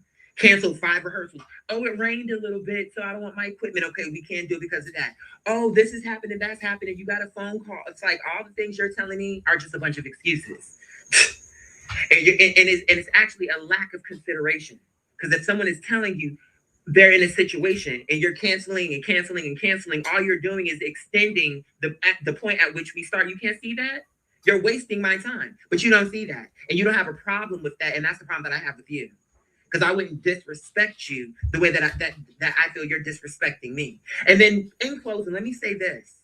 Why did we walk away from Dylan? Tell me. We walked away from Dylan because he wasn't motivated, because he wasn't dedicated, because he didn't do his homework. We could see that. And you had the same frustration that I have, and now here you are doing it to me. You're essentially wanting for me to have step the way that Dylan did. Oh, why don't you get a job? Let me tell you something. If I had a job, I wouldn't be in this damn with you. Like, what are you thinking that I'm about to be splitting my time in all these different directions? No. Whatever I figure out, I'm going to go in that direction. So because you're showing me you're not dedicated to me, and I don't want to hear a bunch of excuses. That's all I'm hearing. It's just a lot of excuses. Because if we really wanted to do this, we could have already done it. That's just the whole long and short of it. It don't take that long for people who are serious. It'll take a week for us to put together whatever fucking songs you're talking about, whatever songs I'm doing, whatever Jazz is going to do, a week. From there, 3, maybe 4 rehearsals. Like, that's something you could easily pinpoint. So in total, it's like, okay, it could take us a month, maybe 2 months before we're stage ready. But you're not coming like that. It's like it's just open-ended, like lolly-da. Like, okay, we're here, we do rehearsal, we don't do rehearsal, is this, is that, it's not reliable. Now I have to be thinking, okay, is he gonna get a phone? It's like it's too temperamental. And I don't move that way. And I'm the one, so far from what I can see, I'm the one doing most of the singing. You know what I'm saying? In our rehearsals, and I'm not coming with that diva energy. And that's how I read that. It's like it's diva to me. Like, what are you, and you coming at me the wrong way. You coming at it as it's like it's passive aggressive, and that's not something that's gonna go over my head. I came to you as a real nigga telling you what time it was. You came to me, oh, I have to learn how to. No, I don't have to learn how to play an instrument. No, I don't. If I want to pick that up, that's something I can pick up. But that's not something I'm, as you say, feel pressure. Then you turn around and put pressure on me to do some shit that I've never done. How does that make sense? So you don't want to feel pressure, but oh, I have to learn. No, I don't have to learn how to play anything. Me being on stage as the front man, whatever you want to call it, but me, my stage presence, my energy, my voice is enough. I think you know that. That was just some shit for you to throw in there to like say to me. But to me, I'm like, okay, that's fine. You do what you're doing. The only thing I would say is if you could bring me back my mic stand, it was fun while it lasted, but I'm not about to sit up here and be devalued or have someone tell me, oh, I didn't put you in that spot. What kind of band leader says that? What type of nigga who's supposed to be, oh, you're my family. I'm telling you I'm struggling. So we need to turn this around. Oh, well, just get a job. That's what I do. Well, I'm not you. I'm me. You don't know my setup. But now you show me you're not a person I can be vulnerable with because I told you the truth so that you can understand, okay, this is the person I see something with. So let me not waste too much time, especially when he's telling me he's struggling and he's holding on and he's trying to dedicate himself to my band that has my name on it. I mean, I'm not understanding you. We walked away from Dylan because he wasn't motivated and he was putting all his attention in other places. And by the way, respectfully, when it came to those rehearsals, I know my shit. When we showed up, the truth is the songs that we're doing, some of them is you who really needs the work. You're telling me to pick up an instrument and do all this, but for the part that you're doing, it's clear to me that sometimes you're not doing the research. Because I'm coming to sing the song, give me a reason. That's not how the song is played, but I can just roll with it. I'm a consummate professional. I'm going to always get mine. And I think you know that. So for you to play in my face, that was the wrong move to make. I feel like you overplayed your hand because you thought, I don't know how you thought it was going to go. And I'm not interested in having, to me, a fake friendship. We could have been friends. It was supposed to go a certain way. We were going to be family. We would be in a band. Yeah, then we could have lunch. What the fuck do I want to have a lunch for now? Because that to me, we disingenuous. It's not real. Because I'm not interested in just have other shit to do. I don't have to ever sit and hobby lob and sit up here and jam with you just for fun. I'm not doing this for fun. It's fun, but I need to be making some money. So it won't be no lunches, won't be all that. Especially if I'm not in the band. No. So it was good while it lasted. The only thing, just like how you need to get your bass back from him, is I would like my mic stand back. But I wish you well. You responded the wrong way to me. I don't think you understand that. I'm not a person that you're going to be passive aggressive with and give me a bunch of excuses. I'm very straightforward. It's just you never saw it because I was trying to be patient with you because I respect you. But at the end of the day, I respect myself too. I know what I bring to the table, 100%. So anyway, listen, you have a blessed day. We can talk about that mic stand, whatever the case is. But yeah, I'm good because I know what I'm trying to do.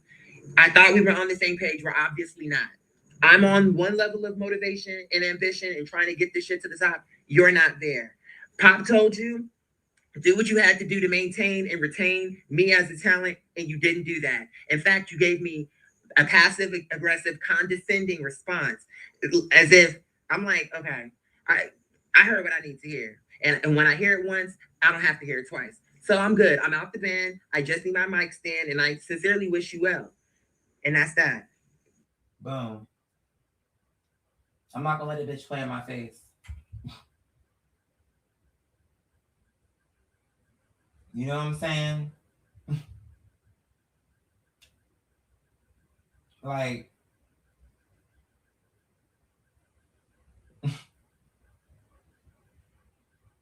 I'm like, as much as I wanted it, I'm not. You're being disrespectful. I'm not asking for much. I'm putting pressure on you. Like you making me feel like I'm like the clingy girlfriend or something. That was the way, like, pressure. Nigga, you wanted me to be in this shit. Now I'm pressuring you just because I'm asking for dedication. Like, it's your band. Why am I fighting for your band more than you're fighting? So after that, he brought my mic stand. He was like, I still love, when after all that happened, he came, he brought my mic stand. And when he saw me, he was like, I still love you. It don't matter what you say. You can never take that from me. I'm like, okay. And down the line, we can maybe play together. I'm like, because I'm not interested in fake shit. I'm just telling you. I'm very upfront about that. Once I smell that in you, it's like I will pull myself away. It don't have to be no big announcement. Only reason why he got that is because of how he responded. Like, I was like, oh, well, let me tell you this. You don't have to worry about any pressure because I'm out. And you will never find another nigga like me who's going to care as much as I do about something that don't even belong to me. You would think this was my band for the way that I'm behind the scenes. Like, okay, what do we need to do? I'm trying to get promoted. It's like, that's another thing. It's like he was scared. Nobody ever gave him that energy until I came around. Then it was like, oh, I love you, baby. But you're like, you love me. It's giving me, cry me a river, bitch. Now you say you love me. Well, just to prove that you do, well, you can cry me a river.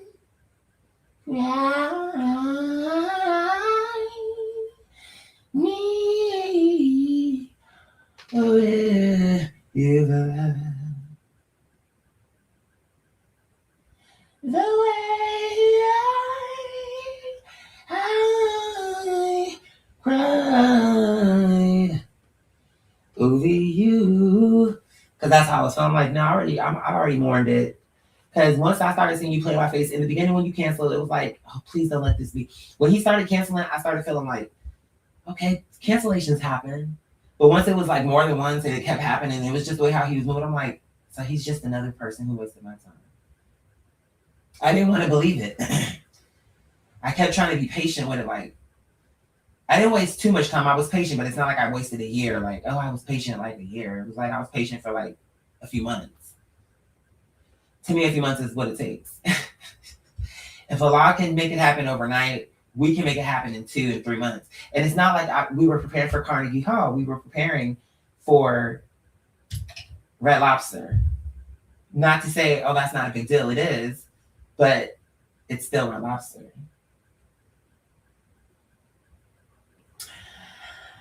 Is it going to take a year? I don't think so. I don't know. I don't think so. And then after all of that, so however he spun the block on me, he spun the block and was like, okay, can we meet up for lunch? You know, and he apologized to me. He admitted everything I said. And every point that I talked about, we talked about. Everything y'all heard, we talked about that. Over Mexican. And he's saying to me, what did he say? I mean, and it was actually very jovial because I'm a very forgiving person. So I'm figuring like this. If you're willing to humble especially you're an older man, you're coming from a different era and you're willing to understand the truth of what I said, I'm not going to make you beg as long as you're humble when you come back, especially if it's genuine or if I'm reading it that way. And I do believe it to an extent it was. But then here's the thing. You're apologizing. It's this, it's that. And when it got to the part about the instrument, because we talked about that as well, I was like, because of the tape, he said to me first, and by the way, you got to play an instrument because this is a band. When you met me, you knew I didn't play an instrument, bitch, so we're not changing shit up. And how are you going to say to me that I'm pressuring you and there's nobody who can do that to you, but then you're going to turn around and say to me that for me to be in the band, I need to learn how to play an instrument, and I've never done that. So you can put pressure on me that's unrealistic, but me putting a realistic pressure on you is too much, too much.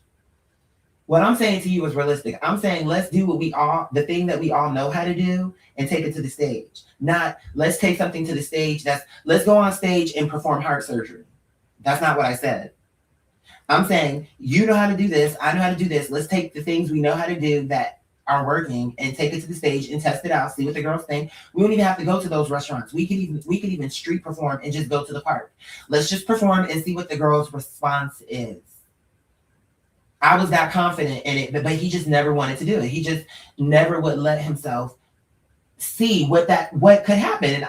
And after so long of me saying the things I was saying in my own head, I started to program. He's scared. I started to know the truth about it. Like, he's scared. That's the only logical reason. Because if he was anything like me, where it's like, this is my dream, when you see that it's possible and there's somebody that's serious about your dream, you wouldn't play around with that. You would be moving. I know how a person would move because I'm that person. You would be like, okay, what can I do? How can we do it? When do you need me? Do you need me to spend the night? Do I need to come over? Do I need to be over? What do you need? Especially if it's serious and this is a dream and we both are in alignment with it, girl. So I was just,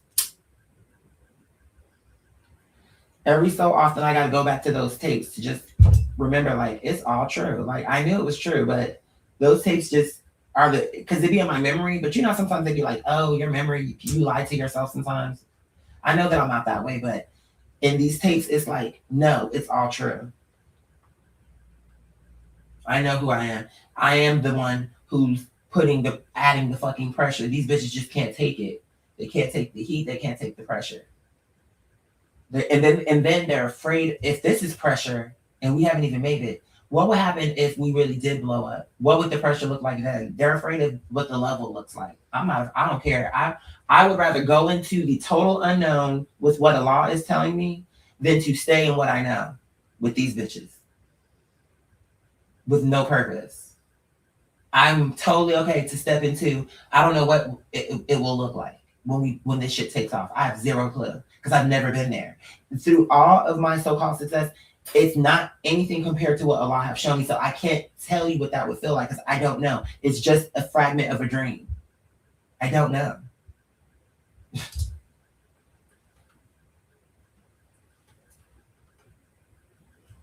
But what I do know is I'm better than what you're putting me through. That's what I do know. I can tell you for certainty that I'm better than people leading me on to think where my dream is concerned and like, oh yeah, we can do this. You have talent. Oh, Pop, everybody's going crazy about you. Even my mentor. Whatever you do, all of this, and just to play in my face, I'm like, the loss is on you. No matter what happens with me, it won't matter whether I win or lose. If I lose, it'll always be because I was dealing with bitches like you. And I just wasn't in a position where I met people who were serious about me. Even if I was a serious talent, it was just like always games. But you aren't going to make it for a different reason. You don't have what it takes. You don't have the chutzpah, you don't have the gusto, you don't have the courage, you don't have the tenacity, you don't have the drive, you don't have the ambition. It's not there. And these are all things that you cannot put a price. So that's scary to you because it's like, where am I going to get it from? Just like how you said, you didn't put me in this situation. We can both agree to that. And I think we can both agree I didn't put you in that state of mind. But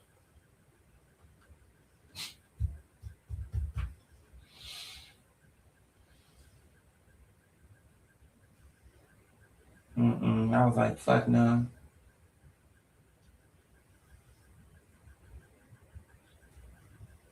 Seems like he likes being around you and your energy because he was siphoning. Exactly. That's why he was like, we can have lunch. But did you hear my response? He told myself, oh, maybe we can grab a drink, have lunch. I'm like, no. I'm not gonna be fake with you. If I was in the band, then yes, we could do that. You wanna know why? Because we would be family. And it would have been the vision that you painted for me. You're trying to like change the deal midway, and I don't agree with that. We were supposed to be a family, we were supposed to be in a band, and we were supposed to create the music and perform.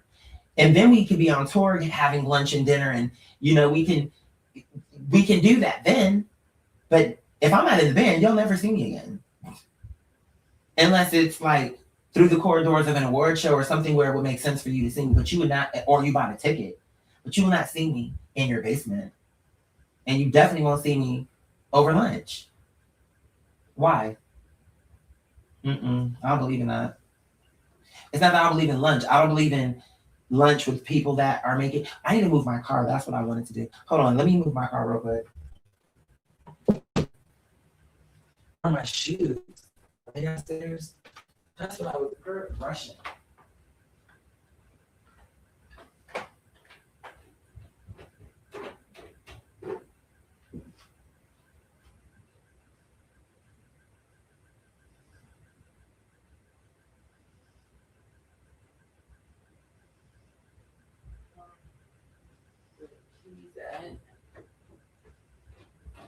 Okay. Front door. Don't forget to take out the trash.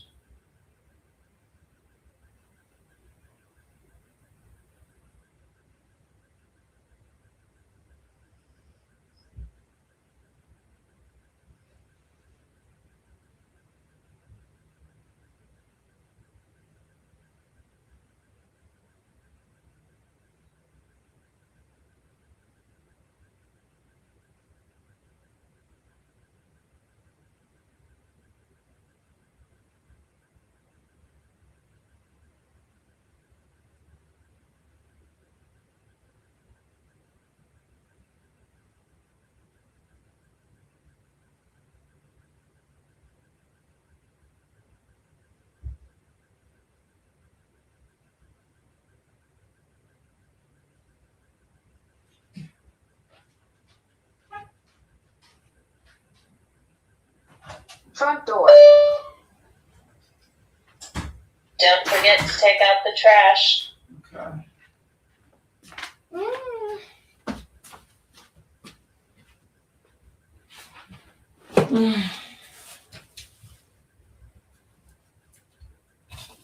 You said, okay, so it seems like he drew inspiration from you with no actual intention of utilizing.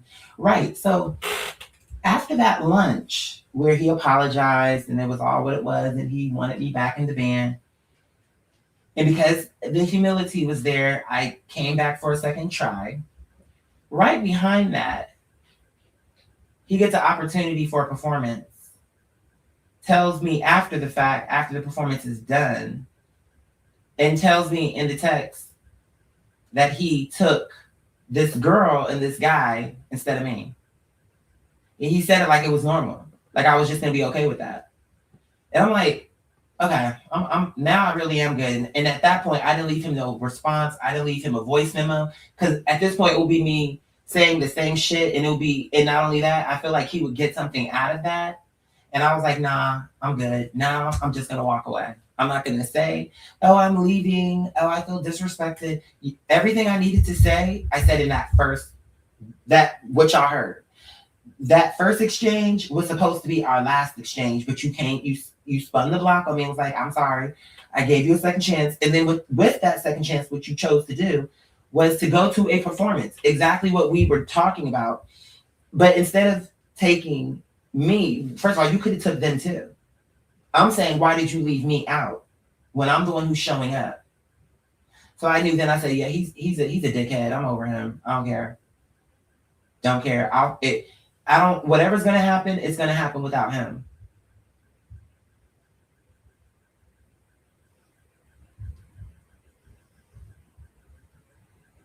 He stated he would talk about music with you, eat with you, all of that. He wants to be around you, but not. That's exactly how I took it. Because I'm like, what was you faked it like you wanted me to come back in the band just so that you could do this. Take other people to a performance when that's literally what we just talked about. And then even when we went to lunch, we were driving past this one location that I guess he has a connection to, and he was like, "This is one of the places we're gonna perform." And the place that he pointed out to me is the place that he took them to perform. The place that he told me we would perform, he left me out and took them. So again, these are the things that I endure, or have endured rather, because things are changing for me. That's the point. So let's fix the language. Things are changing, but I'm just trying to show you in the past, like the reason things have been delayed is because these are the type of people I have, like that have been attracted to me into my stratosphere. Like, oh, let's do this, and then I'm the only one who actually meant it. They actually were just like, oh, talking about something. It's not a hobby. I guarantee if I looked him up right now, he's somewhere in his basement. If that, maybe here and there he may do a performance, but it's gonna be the same locations that he probably told me about. It won't be nothing new, and it won't be no new crowds. And for the crowds that are there, bitch, maybe some will focus on the performance, maybe some won't. It certainly won't be as electrifying as it could have been had you would have had the right saffron for the meal I told you. But you didn't do that. You wanted to serve up some dry flan and some dry ass beef stroganoff. I don't even know what this is supposed to be. It's not good. The girls just are too nice to tell you that. But I'm going to tell you what they want. Because what's going to happen is they're going to come this time, see it wasn't all that. And then on that second show, maybe the first one was 100 people. The second one is 30. The next one is 5. Because each time it's worse and worse and worse.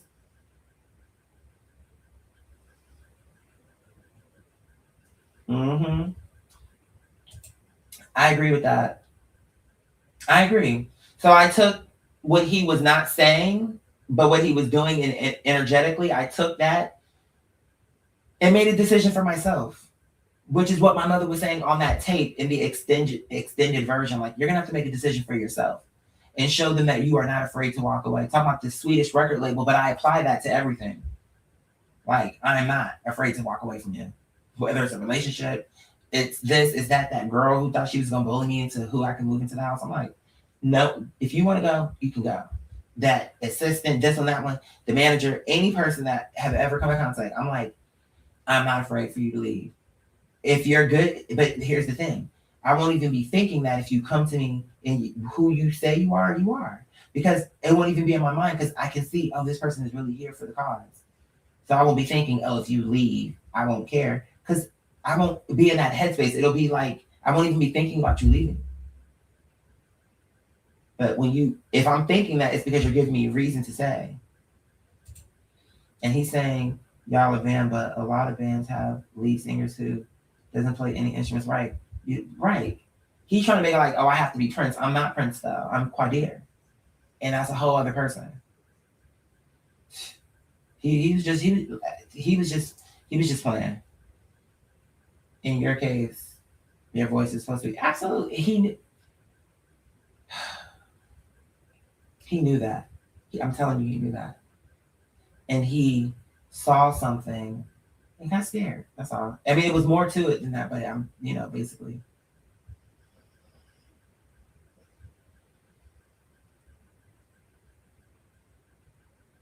Yeah. Lying about. No, I believe that the man really did say that. I believe he really did say that, but I just feel like he let his ego ignore the advice. I think that older man really did tell him that. And he knew. It was like he told him that in advance because he probably knew there may come a time where some kind of way he may try to walk away, work it out, whatever it is, don't let him go. He told me that, or like right from the beginning. On that very first rehearsal, he recorded me, and he said he sent that around to a few people. And his sensei, he doesn't call him sensei, but I'm saying that because that's how he looks at him. His sensei,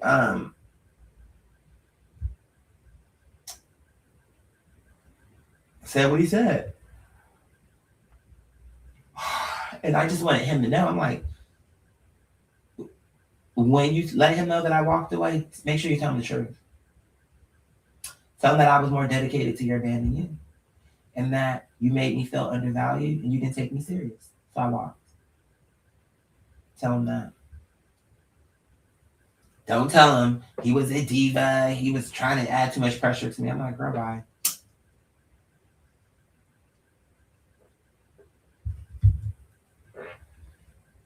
He's still in his basement.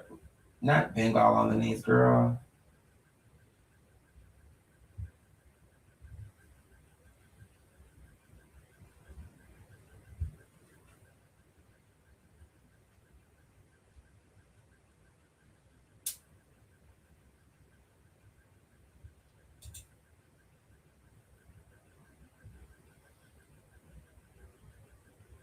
Let things happen to him instead of making things happen. Because that's what I was saying on the tape. I'm like, here it is. You talking about we don't have enough music. I have albums. We don't even have to start from scratch, but you keep insisting that we sing other niggas' music, which I can do that too.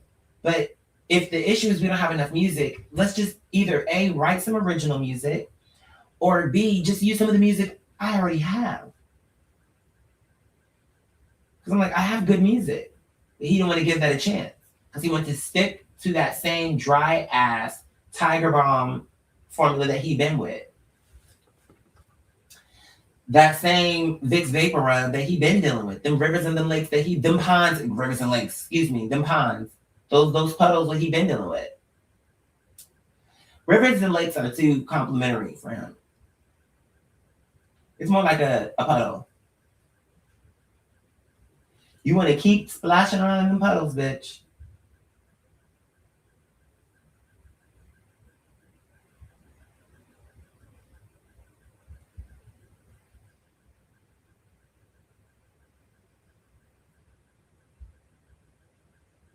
But see,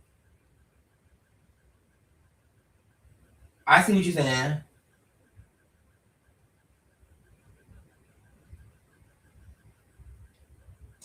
Cylinder, he said, when you're thinking of.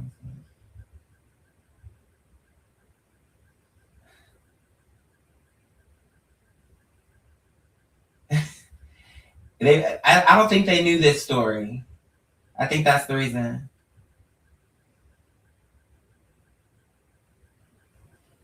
I think what it is they didn't know the story. But thank you for the protection. I think they were coming at it.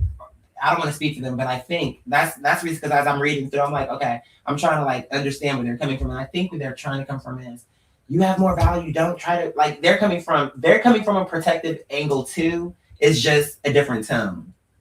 Their tone is they're not understanding how the story ends because I don't think they heard this story before.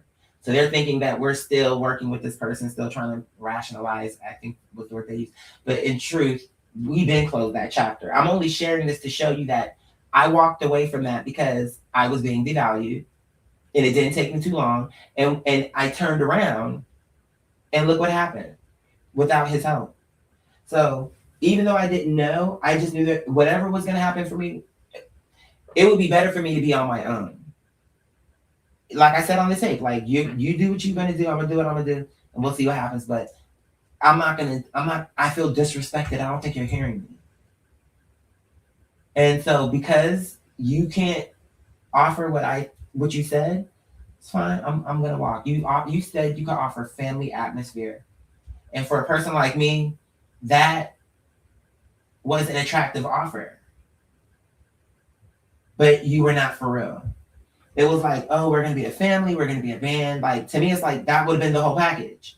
We're creating music, I have a family, we're touring, we're making money, we're doing good things. Like it's literally I'm getting everything in one deal. That's how you sold it. But that was not the case. Now was it? You heard the tape. Oh, why don't you get a job? I mean, I'm paraphrasing it, but it was like, oh, I didn't put you in that situation. You need to get a side hustle tip. You didn't text me back. What do you mean I didn't text you back? First of all, you didn't text me. You're saying that what? What are you actually saying? We scheduled a rehearsal. I didn't cancel it. So why would you think it was canceled? Just because I didn't text you? I have other shit going on. I'm trying to live streaming, trying to raise money to keep the lights on, all these different things. And you need me to what? Text you 16 times throughout the day? I don't know. When I'm there, I'm dedicated, but when I'm not there, I have other shit going on too. But to cancel just because I didn't say, hey, hello, I'm coming today for, or are we like, it was just annoying to me because I'm like, I have a million things going on, but I'm still going to come to rehearsal. If I'm not telling you it's canceled, like, oh, I can't come, I'm not a person who's just gonna be like, oh.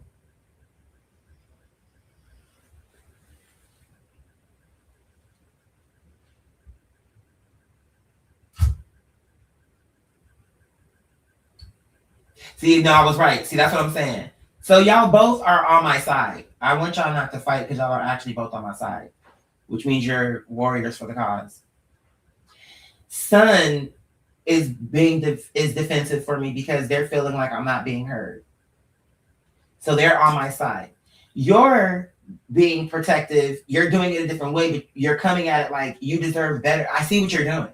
So y'all are both. You're what it is Sun maybe already knows this story or is maybe seeing where the story is going.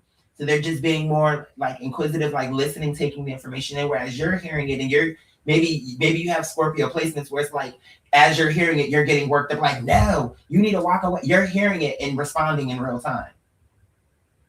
Oh, you just sowed a seed? Oh my God, why is my phone? And that's the other thing. So that dot, you see this dot on my phone? I want this gone. I don't want this. I want that gone. And look at this. Reduce interruptions. This is making it to where your phone, I'm not getting any text messages. I'm not, how do I get this off my phone? Because I didn't even know. You see, there's no notifications. Oh my, alhamdulillah. Thank you so much, my love. Really. Oh my God, thank you so much.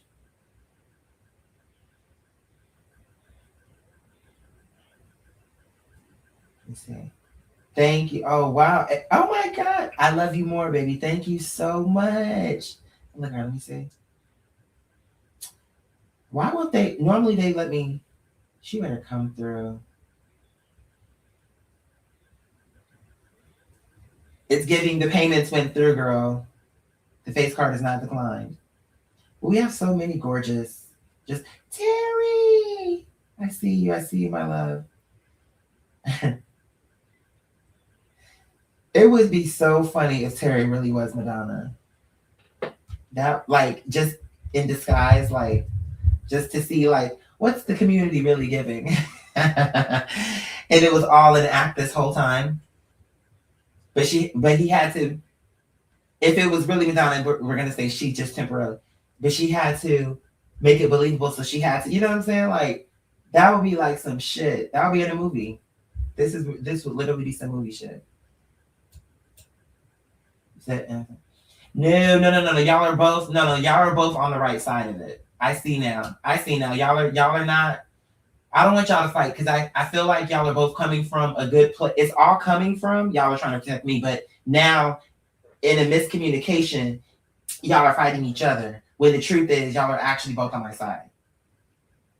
So really, y'all should be friends. Or when I say friends, not like because I don't like fake friendship, but I just mean like y'all should definitely not beefing. Because it's all coming from a good place of I get it. I'm literally saying it. They're feeling like no, they're feeling like listen to what he's saying. He is gonna dump this bitch. But you get what I'm saying?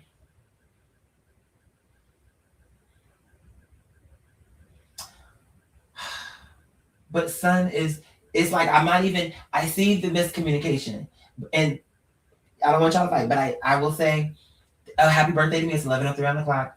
Sun, thank you for that defense. I know, like I don't think they meant it in the way, but I see that you were ready for the protection, and I can respect that. Even though I think in this case, I think it was just a miscommunication, but I see where you're coming from, and just even seeing the wording, like provided, I think it was a miscommunication, but I'm saying what you said, and it's funny how something that small. That's what I'm saying. That's why back in the day when I would like just brawling out online, it would be because in my mind I'm like, are people hearing me?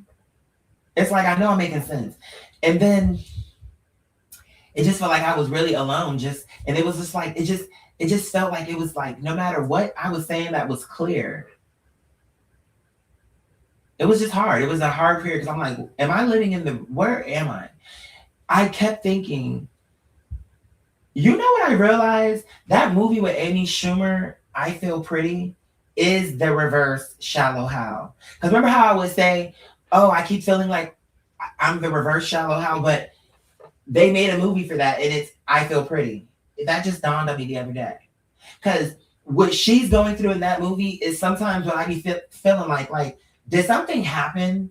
And realistically, I'm like Amy Schumer, where it's like, somehow it's like now I'm the one who, like, I'm not seeing the real thing. It's like this person I'm not seeing. Like y'all, right now, y'all seeing someone who's 5'3", maybe I'm 450 pounds in a wheelchair. This chair that I think is my office chair is actually a wheelchair. But my mind is not connecting that because you get what I'm saying? Like I'm Amy Schumer in that movie.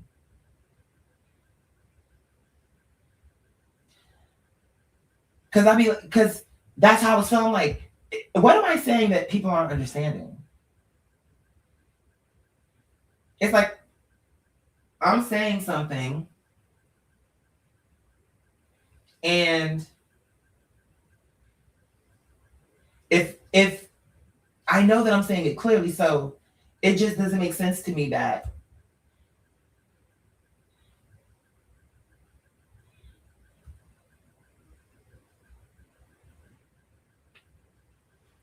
that one have been breathing. I was hearing like something that sounded like breathing, but weird breathing, like the squeak toy or something.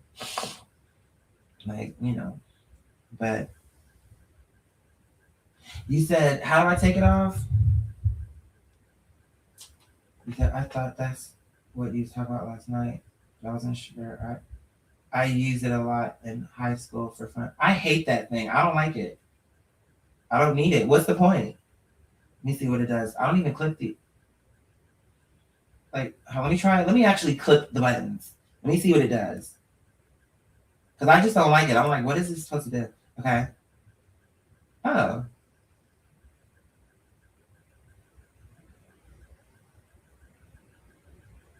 Huh. Well, maybe it's not all bad. Let me just see real quick. Let me see. Huh. Okay. Maybe it's not all bad. I don't know if I at least want to know how to take it off when I want to. Because it is annoying when I'm gaming. But maybe it's not all bad though. What was the other thing I didn't want? Oh, how do I take these notifications? Like, thank you. Right. How do I do that though? How do I take it off? I don't want my notifications to reduce interruptions because now if y'all sow a seed, I don't know. If I get a text message, I don't know.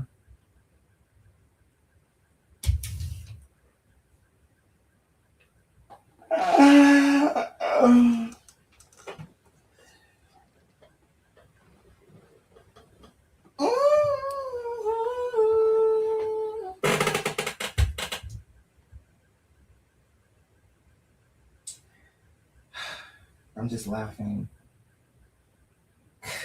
Life is funny to me. In a good way. It's like, someone's gonna say it's because I'm smoking. No, it isn't. I used to think like this when I was a kid. Like, we are alive. You're gonna think that's not a big deal, but it's really crazy that we're alive. That alone should show you that God exists, because that's really crazy. But we've been doing it so long now that you forgot how rare it is. And because it's hard to explain what I'm trying to say. Because you come into a world that is alive, it makes you think that this is just common. But actually it's not common. If it was common, we would be able to go out away from this planet and see it again. But you can't see another planet that even has this capability. We were selected for this. at this time here, not for a dry, dead planet, but for this one. So that's why we're used to it, because we were born into it. It's like we're rich by default because we were born into this. Another place, another situation that Allah could have set up could be like, you can live, but it's depleted. And it's not, and you're used to that because it's been that way for thousands of years. You don't know, and you don't know anything like this. If you saw this planet, you would be like, you would see us as, even our sick person would be the healthy person to them. I'm telling you. I don't know. I'm trying to describe something, but it's hard to explain. Allah's like, explain it to me like that everything, but we're just so used to it now. Because we were literally but Allah's explaining to me, it's hard to explain. That it was designed that way. So for the people who really are going to take the time to really tell the truth about it, that's even more rare than the rare. It's like, because it's already rare that you're alive. But if you can understand that is rare in and of itself, that you know that this whole thing is rare. I'm trying to say something, but it's hard because it feels like I'm just saying, I don't know how to explain it.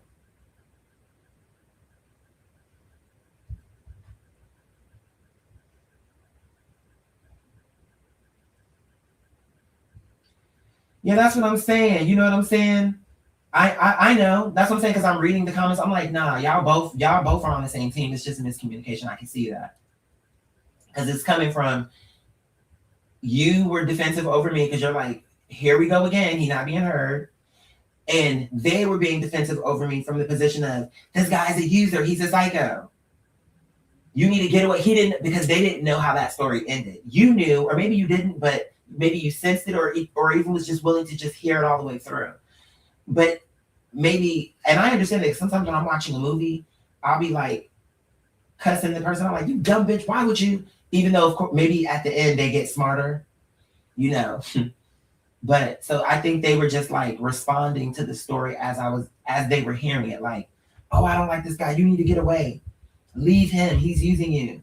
Because they didn't know how the story was going to end. But hell yeah, I left. Because I'm sitting here like, this is bigger than me. You bitches, you're not. So here's the real truth. You didn't just waste my time. You wasted anyone that I'm supposed to help. You wasted their time.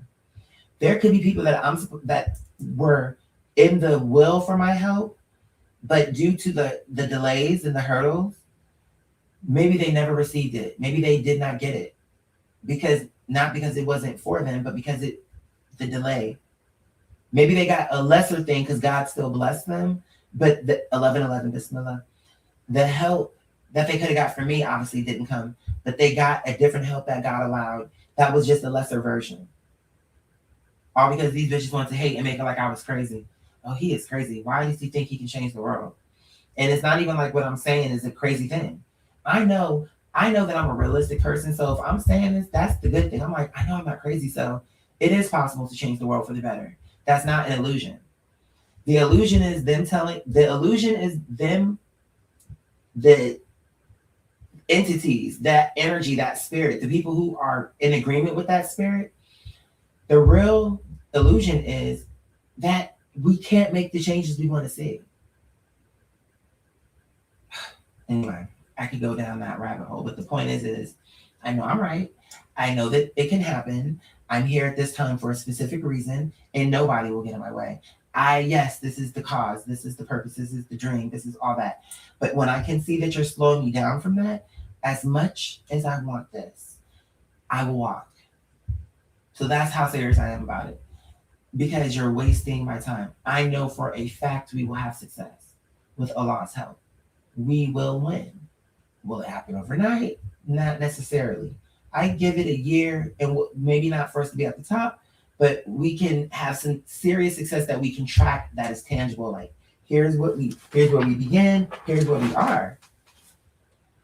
But like I said, it's all good. Allah's the best. So I'm not really tripping. It's just me thinking like, I believed that I would find better. I walked away from this man, and everything worked out. Ultimately. So I'm like, okay.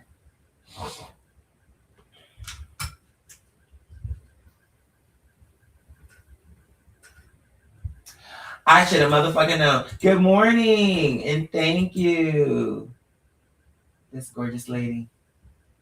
It's Jessica. Thank you so much, beloved. Sincerely from my heart. And I should have, didn't I say, I think I even said you were Scorpio.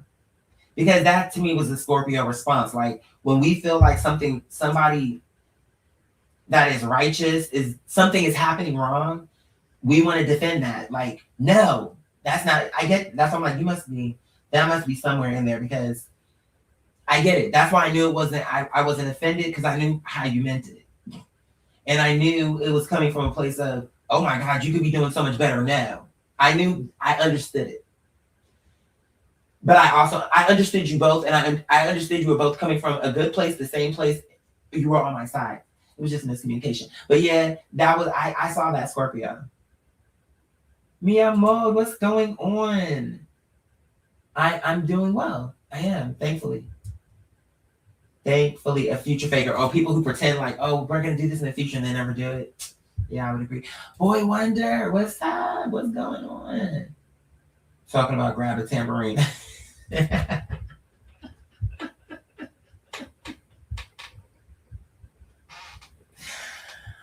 You heard me in the tape say, I'm like, you don't think I peeped that? Look, you can't do that to me. I'm gonna peep it. I'm like, when I came to you in sincerity. If it was really true you wanted me to play an instrument, you would have told me that before I told you this. You're only saying this to me now because you need something to critique. You can't critique anything because I'm a consummate professional. I show up to rehearsals. I stay as long as you need. I know the material. It's like, I'm about it. So the only thing you could think was to really say, really, that I'm A, pressuring you, and then to B, oh, and this is a band, baby, and everybody plays an instrument, so you're gonna have to get with it and pick up a cowbell or a triangle or a thing, or what you call it, a tambourine. Girl, says who? Bitch, you knew what it was giving before you met me. Or before I came here for this rehearsal, bitch. I told you. Now she won't be up here with a cowbell. Ding, ding, ding. Ding, ding, ding, ding, ding, ding, ding, ding, ding, ding. Like, no, I don't do that. I need my hands to be free so I can really like get into what I want to do. I don't need to be having no cowbell. Why? So I can have to put it down and let me pick up my cowbell again. I don't got time for that.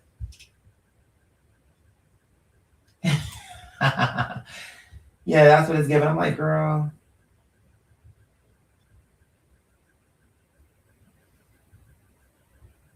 Okay, so we can skip past that part since peace has been made. We have understanding now. Good, we're all on the same side. That is assistant. You said turn it off. Oh, the assistant. You said turn it off in settings. It's for people. It's easily accessible apps, buttons. Bitch, I am so hungry. I'm trying to figure out what I want to eat. I only have a little bit more chicken salad. I fucked that chicken salad up. Matter of fact, I'll have no more crackers. I fucked up that chicken salad. But now I feel like I need to order something else because I ate technically I ate 4 of their biggest buckets. I need to eat something different now. Because it's delicious, but I need to miss it a little bit. Maybe I just order a few bags of burritos and some sour cream and salsa. I could eat that for a few weeks. I'm real simple. And it's like, my mom, I know, see, she used to cook for me because I could cook for myself too, but I just would always just be too busy in my mind. Like, I'll be like, I got it. I have music. I have to stream. I have to make videos. I was just a different kind of person, I guess. But anyway, I was on my phone for a reason why. Maybe I should order some burritos now. Let me transfer that money. And that'll be, thank you so much. I'm going to take it like, wow, because of y'all. So that's what I'm saying. Like, so to me, I would rather use these seeds for groceries than bills. So we're coming out of the point where, because I know when y'all sow it to me, I know the intention is like, do whatever you need with it. But I think somewhere in my spirit, I feel that y'all want me to do something good. Like, get your nails done, get your hair done type shit. And I would like to do that too. And then it'd be like, okay, dealing with all these things. And I always say to myself, I'm like, I don't beat myself up about the weed. Because I'm like, by the grace of Allah, anyone would understand. Like, what if anyone would understand? Like, if I would have fell into real drugs, I'm not saying they would have been happy with it, but they'd be like, his mom died, COVID, the record deal, all this shit was going on, all he was battling. You know what I'm saying? Okay, we don't like it, but we see how it happened. For the fact that I've been very strict about that, like, even before my mom died, I was very clear, like, nah. And here and there I'll have a drink, but that's not really my thing. I'll do it though. Yeah, I'm more of a social drinker. But the point is, now weed I will do on my own. By myself with y'all. Look at her. Is she okay? Why she look? Mitza, are they both up there? Look at them, and then stop being blended in. They just like being around people. They do this all the time. So, and I think maybe because there's babies up there too, the cousins, they just like being around the energy. So they'll go and sleep by the doors. And I also feel like that's in their way, a way of protection. So like they protect everyone in the house. You know, they sleep by their doors. I take that, and to me, that's comforting, honestly. You just got to know that they're there so you don't trip over them. But to know that your door is being guarded, and especially, you know, they're gentle, they're friendly, but to know they really do. So that means if somebody like tried to, that wasn't you, tried to go past your door, they would, you know, be like, but that would never happen though. There's an energy in this house. So nobody would. Who's not supposed to go past your door. So they wouldn't respond poorly because they know everybody in this house. But it's just the energy thing. It's just the flow. It's a comfort thing. Like they feel comfortable with y'all. That's why they're up there. And that's why they're, you know what I'm saying? This is like, it's what I wanted. It's like, it's a kingdom. Who put it in?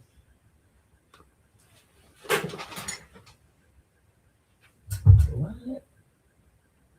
Oh, this is Homeboy. Yeah, you're working early, girl. And he working on Saturday. I'm not mad at a hardworking man, child. And I was like, who is this? I remember this person. He's very nice. Okay, let's see some comments. Oh, okay, turn it off. Okay, you said it's in settings. It's for people, and it's called the assistive touch. Let me just see. I'm not saying I'm gonna take it off for a second, but just see. Let's just see. Because I was like, he put this dumb shit on my phone, and now. Okay, assistive touch. Let's just type it up. Assistive access? Oh, assistive touch. Here we go. Girl, turn this shit off. Actually, I will turn it off right now. I mean, I can see how it's helpful, but I don't know that I need that. Like, it's just doing too much. Finally, it's gone.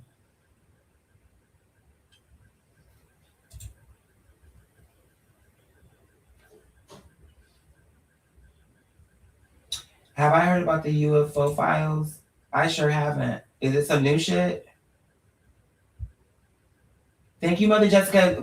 Thankfully we figured it out because it was so annoying, girl. I'll be gaming, and I have to keep moving this circle around because I'm trying to press one thing, but this shit wouldn't be on the screen. So if I press it, it's taking me out the game, girl. And I'm like, how do I get this shit off my screen? I hate this.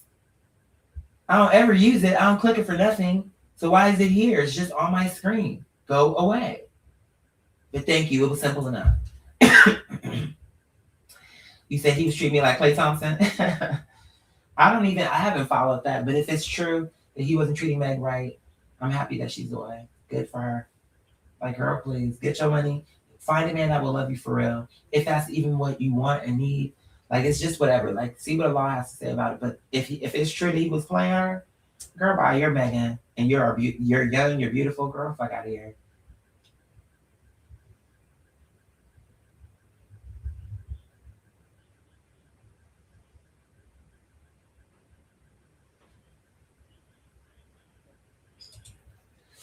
Absolutely, because then too, when I said that it was good for my mental health for the rehearsals. Just even being in this space of creativity, it was like he knew that that was important to me, and he played on that.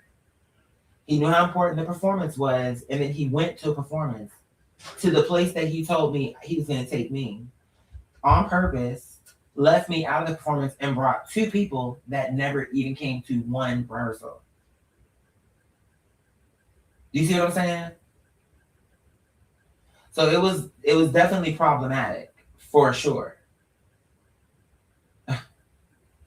Like it was a problem. And I'm like, I know the truth about myself. I know what I can do and the potential that I have. If you don't have that vision, that's okay.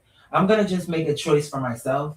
And I know that I want this. And I know how it's going to look. I know people are going to be like, oh, once again, here he goes. He can't work with nobody. And I don't care. Because I will know in my heart that I cared and that I really did try. I don't care what the public thinks. It don't even matter to me. I'm so far beyond that, you cannot manipulate me into what will they think? I don't care. Because you're devaluing me on purpose. You sought me out, and then to be in your band, and then when I gave you 100% devotion, you made it like, oh, if you want to, in this world where people don't care and don't, if it's not their thing, you heading out? Yeah, I'll see you later. Be safe, enjoy. I Whatever. might, my girlfriend might be coming by later, so if you're home, Okay. introduce you. I'm looking forward to it.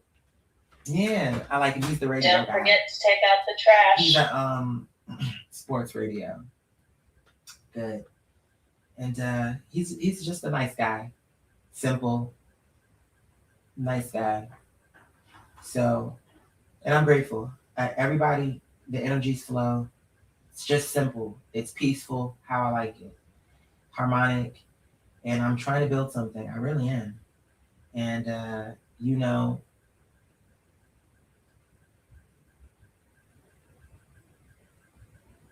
I'm doing my best. Only a lot. The people who believe in me and love me for real here know. Allah, my mom, the ancestors, the angels, even my ex, like everybody knows, like who matters. I'm not out here trying to prove, oh, I'm working, you know, like it is. The proof is there, baby. Him, oh yeah, and you're right. You are a talent, but I ain't met a talent yet. I'm like, just remember that's what you said. And the tape is there, so you will always have it haunting you. That all I was asking for was, you wanted me in this band, right? We talked about it, and then I shared with you my dream with God. I told you the truth. Like, it's bigger than me. It's the art. It's everything. It's God. It's so much. It's beautiful, and it's going to be great. You'll see. You didn't make a mistake. Like, it's crazy that you had the sense to know that about me without even hearing me sing or dance or anything. You just knew that I was someone. But that was a God moment, because you're right. And I can bring something to your band. And if you're serious, I will. He just didn't know how serious I was. Then when I came, and it was like,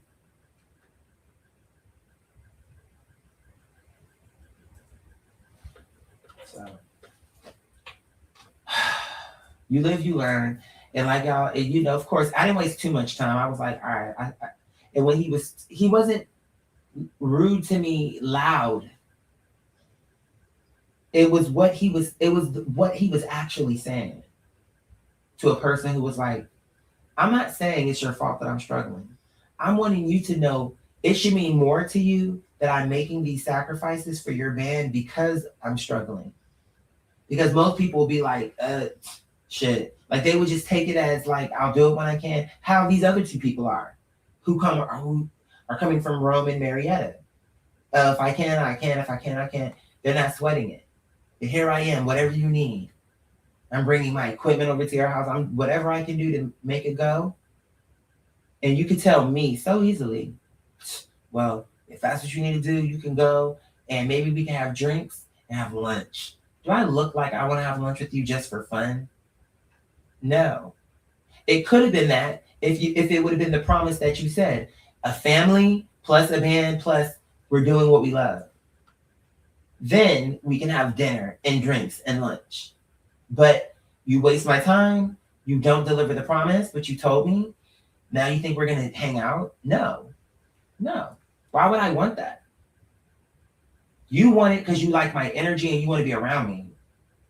But I actually don't have that desire for people who waste my time. It's either it's authentic and it's what you promised me, or it's not going to happen at all.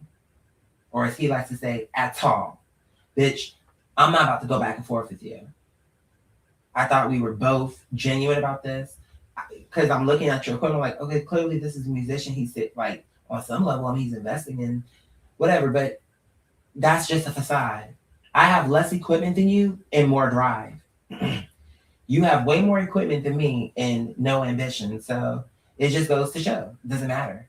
Like it doesn't matter about equipment and what you have and what you don't. Because I have less, but I have more where it counts, what you can't buy. He has more things and less heart. So that's how it went. Supposedly they're called avoidance, but I just think they're inconsistent. What did you say? I just think they're inconsiderate and evil when they know that they have what you want. They dangle it like a carrot. Huh? Okay. If that's what you call an avoidant, I'd have to look into that. I've heard that word before, but I don't fully. I imagine I know what it means just through. But if that's what it is, where it's like, I can give this to you, I know you want it, but I'm not. That's kind of bullshit for sure. Because to me, especially if I love you, I'm not trying to hurt you or like do that to you, you know? So if that's what that means, then you're right. Yeah, fucking cowbell, exactly. Do you think this Hunter virus is going to pop off the way people are thinking and we're going to start the whole live stream? Oh my God. I'm praying no. I don't want that. And I think that's scheduled. And I'm like, if we do that again, that shows me that they did it on purpose. Because after COVID, we should never have that again. That should have been that's a one and done. In other words, what did you do to prepare for another pandemic? Nothing. So that shows me you planned it. And what it was is once you saw that COVID wore off and people weren't scared of that no more, you went and cooked up a one that was more lethal and quicker. So that it's like, oh, this one's worse than COVID. So now we really have to to make it more intense. But I'm telling you now, I think people are going to resist that.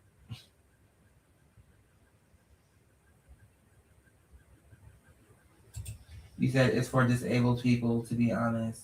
Oh, is it really? Yeah, because I'm like, it just seemed like it was slowing me down. Like, what the fuck? Get this shit off my phone.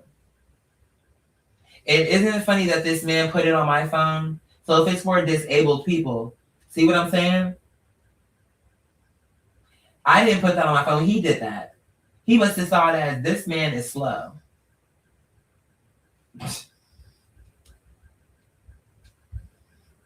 Let me put this shit on here. Was his energy giving strange old guy that like?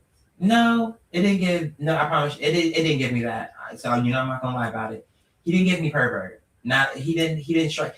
Sometimes he struck me as straight, but he saw me as beautiful, so he would make remarks. But I never took it like he ever actually wanted me. I'm gonna be honest with you. It would just be little remarks, but I took that as just him being comfortable with himself and whatever. But it didn't come across as he liked me, because then he would also, when he would talk about what he was really attracted to, which was women, then he would be, it just felt he was clearly into women. But the point is what's the rest of the comment? You said over his house to have people let their guard down him. Nah, I didn't get that vibe from him. I do think he likes to play music and all that, but I think he just was dishonest about his feeling of it. I was honest about what I wanted to do with it. He was not. That's the part. That's it. But it wasn't anything insidious in terms of Like him trying to be like, let me get him over here and then, you know, sleep with him. I didn't get that impression. That doesn't mean it can't be true, but I didn't get that impression. I'm being real with you. What I did get was I think it really came down to he saw something, he liked the energy, he thought it would be good for his band, and he was right. But he just didn't know how good it would be. I don't think he thought once he saw me in action in that space, then it was like, I'm impressed and we're just in my basement. Like he just knew it would work. I'm telling you what happened. Like Mother Tay, I sincerely believe that he just wasn't prepared for it to go as well as he thought it was gonna go.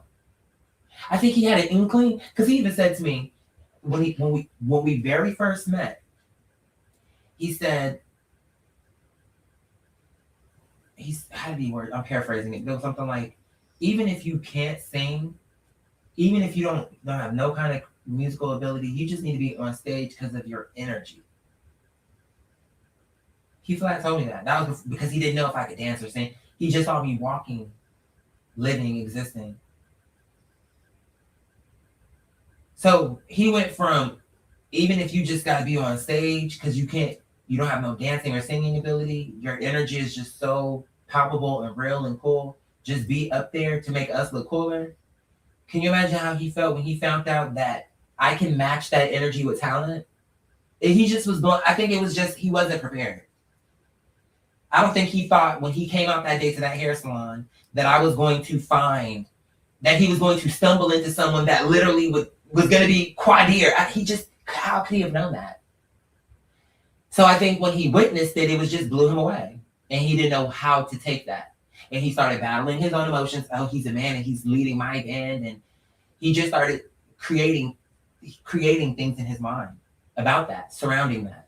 But I never got the feeling that he was like, ooh, never felt that way. I just think he wasn't prepared. I think he just didn't think how right he would be about that. I think he thought he probably can't sing. Maybe he can't sing great, but if he can just boost our cool points with his presence. He was expecting like a minimum for me, thinking that I would just be like an ornament on stage. He had no idea. He was hoping, if you can sing, but if you can't, no pressure. You could just be on stage. You could just make us look cooler. I promise you that's what he said. And I'm in my head, I'm thinking, I'm like in my head talking with Allah, like he has no idea. If that would be enough for him, for me to just make them look cooler just through my presence, wait until he finds out that I can bring something to this beyond just being a presence. Well, like he has no idea what he just stumbled into, is what I was thinking as he's speaking to me. I'm like, I'm laughing. And then he experienced it and didn't know what to do. It was like, didn't know what to do. Oh, I forgot I got this little scratch off. Let's see what we got, or if anything. A lot of time it just be a free ticket, but I said, why not? Okay. 1, 3, my number, but unfortunately that's not what we're looking for. 4, 6, 2, okay, and then finally. Better luck next time, darling. We have a 9. These are all good numbers. 3, 6, 9. So maybe it's not about the win. Maybe there's still a message in this card. It's just like Allah's like, girl, please. Whatever money we have for you is gonna blow this ticket away. It's not about that. It's about, you still have to see something in the message. It's the sequence. The numbers, the order. I mean, there's numbers in between. So it's 3 in between number 4, 6 in between number 2, 9. And even with those in between numbers, isn't it funny how the in between numbers are successions of 2? And because if you think about it, that 1, which is the number that I needed, if you add another 1 to 1, that would be 2. But then the message in the 369 is Allah knew that I would see the 3 and that it went in order 369. But then that this 1 can go into this 4 because this 1 can go into this 2. Does that make sense? The 1 can go into any one of these numbers, but what I'm saying is if you add just 1 more to 1, you have 2. So you would just literally have to just add 1 more. You don't have to just add 1 of what it is. 1 is 2. And then if you take 2 and multiply that by itself, then you have your 4. And then with that 3, if you multiply that by 2, you have your 6. If you take that 3 and multiply that by itself, which is what we started with that 1, you know what I'm saying? Where it was just itself versus itself, even though it's just you adding versus, it don't matter. It's a code. You have to crack it. It's like I'm seeing the web. There's something there. I don't know what it is, but there is something there. 369. Maybe it's a lot just saying, when you scratch that off, that was like the lock. So I just opened up the lock. So maybe this was the key. This was the lock. The code is 369, which means now the door is open. We can't see it, but I did something in material that unlocked something in heaven that is going to now manifest in material because I took the action to unlock it. It don't matter if I didn't win on that ticket though, because I still won. Because the code, if it would have been like random numbers like 1, 7, 8, 5, 2, 9, then I wouldn't. Maybe there could have been something there, but that wouldn't have been something I would have took the time to look at. But when it comes like that, that comes in my mind. I take that as this is something where it's not about the ticket; it's about the message. And yeah, do you think he? Okay, yeah, no, no, I don't. I really don't. And you know, if I thought that was the case, you know, I would say that, right? Come on now. Let me order some burritos. And then what I need to do is order some burritos, maybe some juice, and then order some weed. My tenant wants me to place an order too. I gotta see, you know, my weed man has a newborn. So his schedule will be up and down. So I gotta see what time it is, see what when he's available. But for myself, I'm just gonna order some cheap, good burritos, but you know, maybe not the best kind. Meaning, I can hear my mother. That's what I was saying. She would cook for me. I can hear her saying all that processed food. I know, mommy. It's not that I'm wanting to do it like that, but it's what's reasonable at this time. It's what's reasonable. So you could have earned, girl. Okay. But not right now. This is not the right time for that. Burritos, let's just keep it simple. Maybe I'll throw some donuts on there too. Something sweet.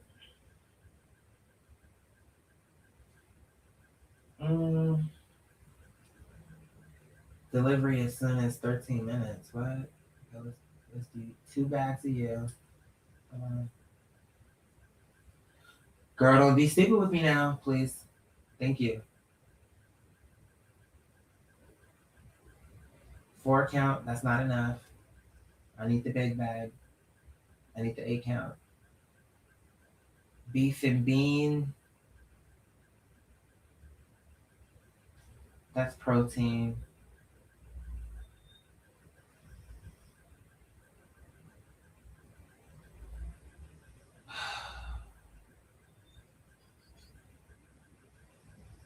Mm.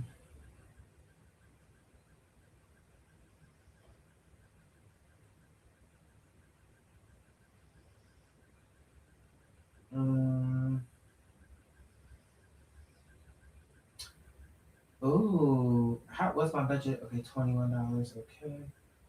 Okay, we're done with the burritos, I think. Cause them chimichangas be good, bitch. How many? 8 count? beef, bean, and cheese.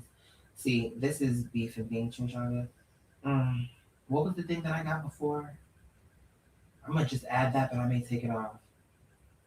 What we need for real is some sour cream, the big bucket. I need the big one. Girl, I need the big one because I like a lot of sour cream. My ex would be like, do you like that? Do you really like sour cream like that? They got what is this supposed to be? Mexican sour cream? Table cream. What is table cream? Let me see. This is not sour cream. They got this on strawberries, bitch. Well, they have it on something else too. It says our crema mexicana is buttery, rich, farm fresh, natural Mexicana style table cream. See, that's what I'm saying. That's not really describing this to me.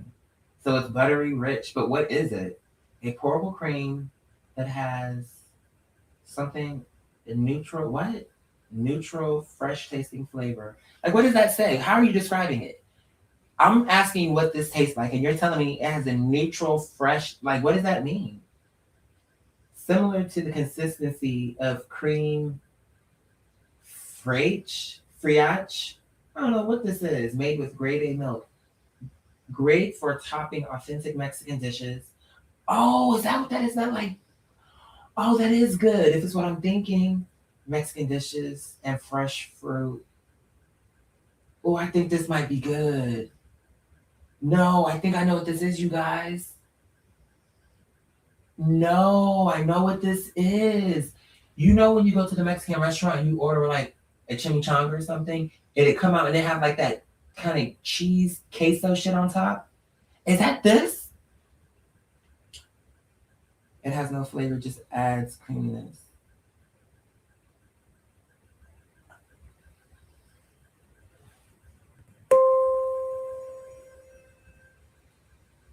Oh, hold on.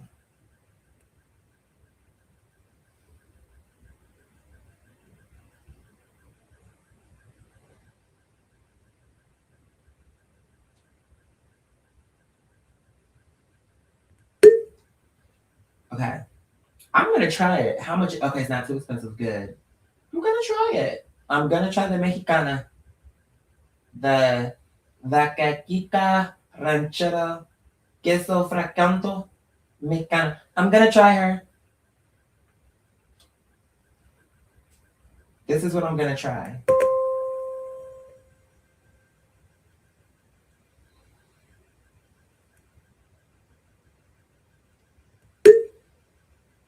This is what I'm gonna try.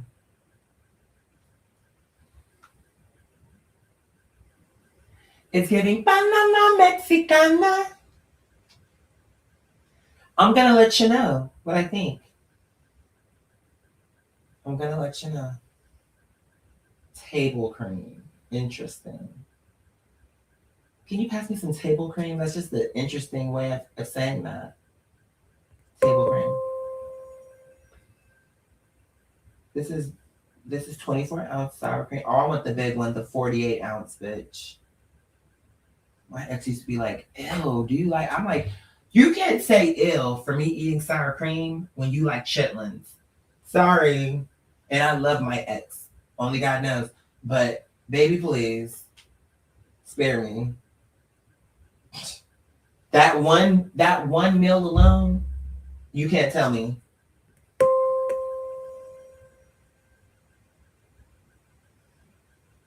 Girl, you be eating chitlins. Salsa. Once you eat chitlins, girl, you can't ever tell me anything about my diet. That's what I think. Not in a negative way, but just like, girl, please.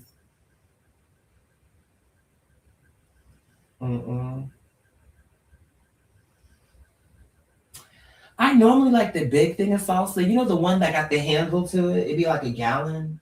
They don't got those no more. You only got the little ones. It's giving, take my little hand. Oh, here we go. Here goes the big one. But I don't want it chunky. I don't like it chunky.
Anyway, I don't want chunky. If that's all they got, I do want the big one because I don't. I can. I. This gonna have to be like the last grocery run for like a while. So I need to make it count. I'm like, let's get the salsa that will stretch. I do like that black bean salsa, but I need the big one if I'm gonna do it. I don't want the small one. Okay, here's another big one. This one might be too big, but let me see. It's more chunky. Don't they just have it regular?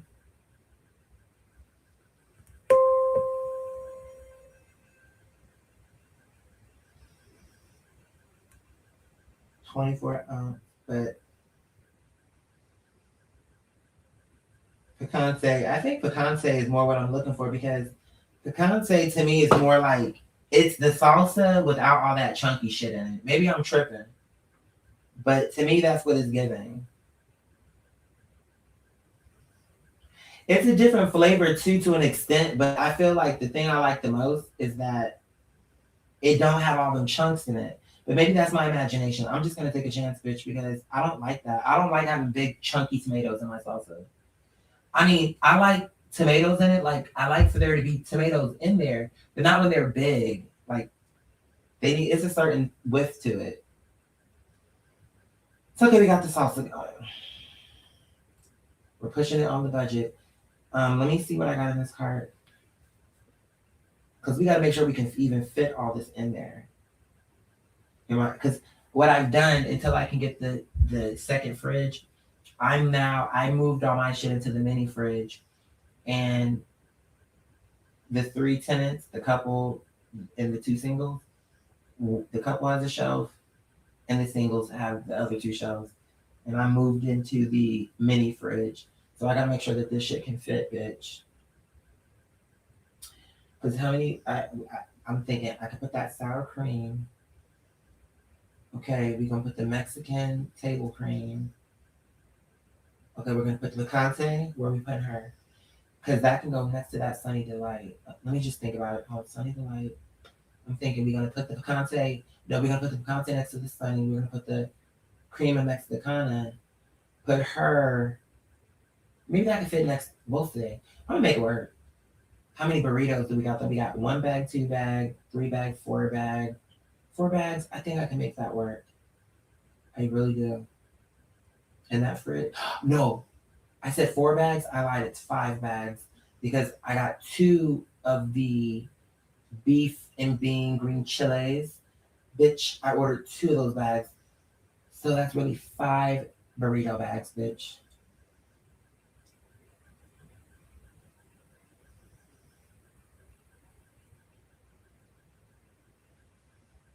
And then now my soda. I need a soda. I need a soda, sweetheart. But we gotta get creative because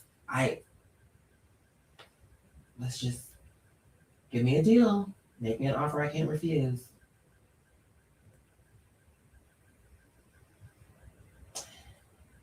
The mango citrus Sprite.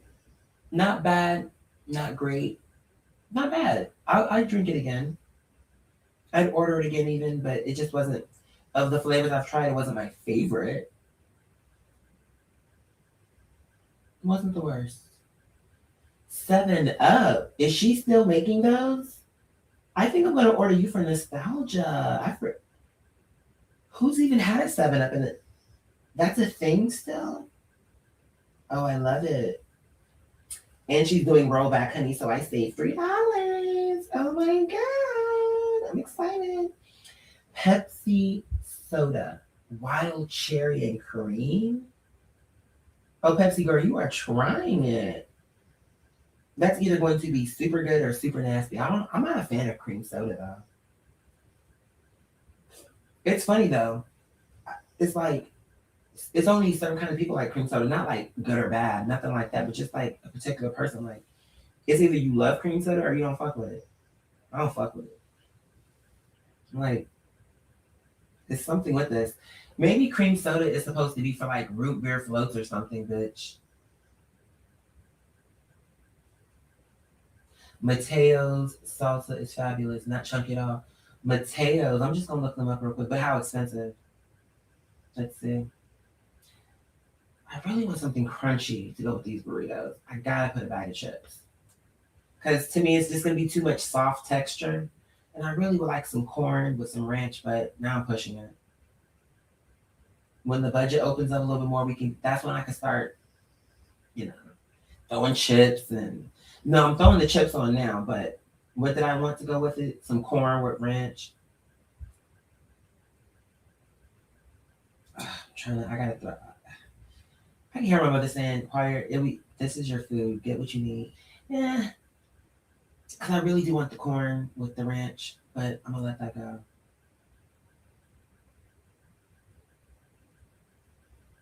Let's get the Doritos. I just need something crunchy to go with that burrito. Does that run? It sure does. Okay. Now let's check out. Let's just check out. So let's see what we got. This budget is she's budgeting, but she's right on the line. So we pushed it for $56. This is before tip. Let's see. We have 7 Up, our sour cream, our crema mexicana, our picante sauce, our beef and bean chimichanga, our beef, bean, and cheese chimichanga, our beef and bean burritos, and we have 2 cases of beef and bean green chile burritos. We also have a bag of Cool Ranch and Doritos. Does that complete our order? I think so. We gotta go while we're still ahead. This ought to carry me. Because I still have some Sunny Delight, I still have some Sprites in there. The Sunny Delight will stretch us probably like a week or two. Maybe not, because that's the thing with me. It's like I eat a lot, but I don't. When I'm really focused on it though, like that's when it's like if I'm talking like this, I can forget. Like, oh, I'm hungry, but if I keep talking, then I just forget. If I wasn't on live and I got hungry, I'm like, oh, I'm hungry.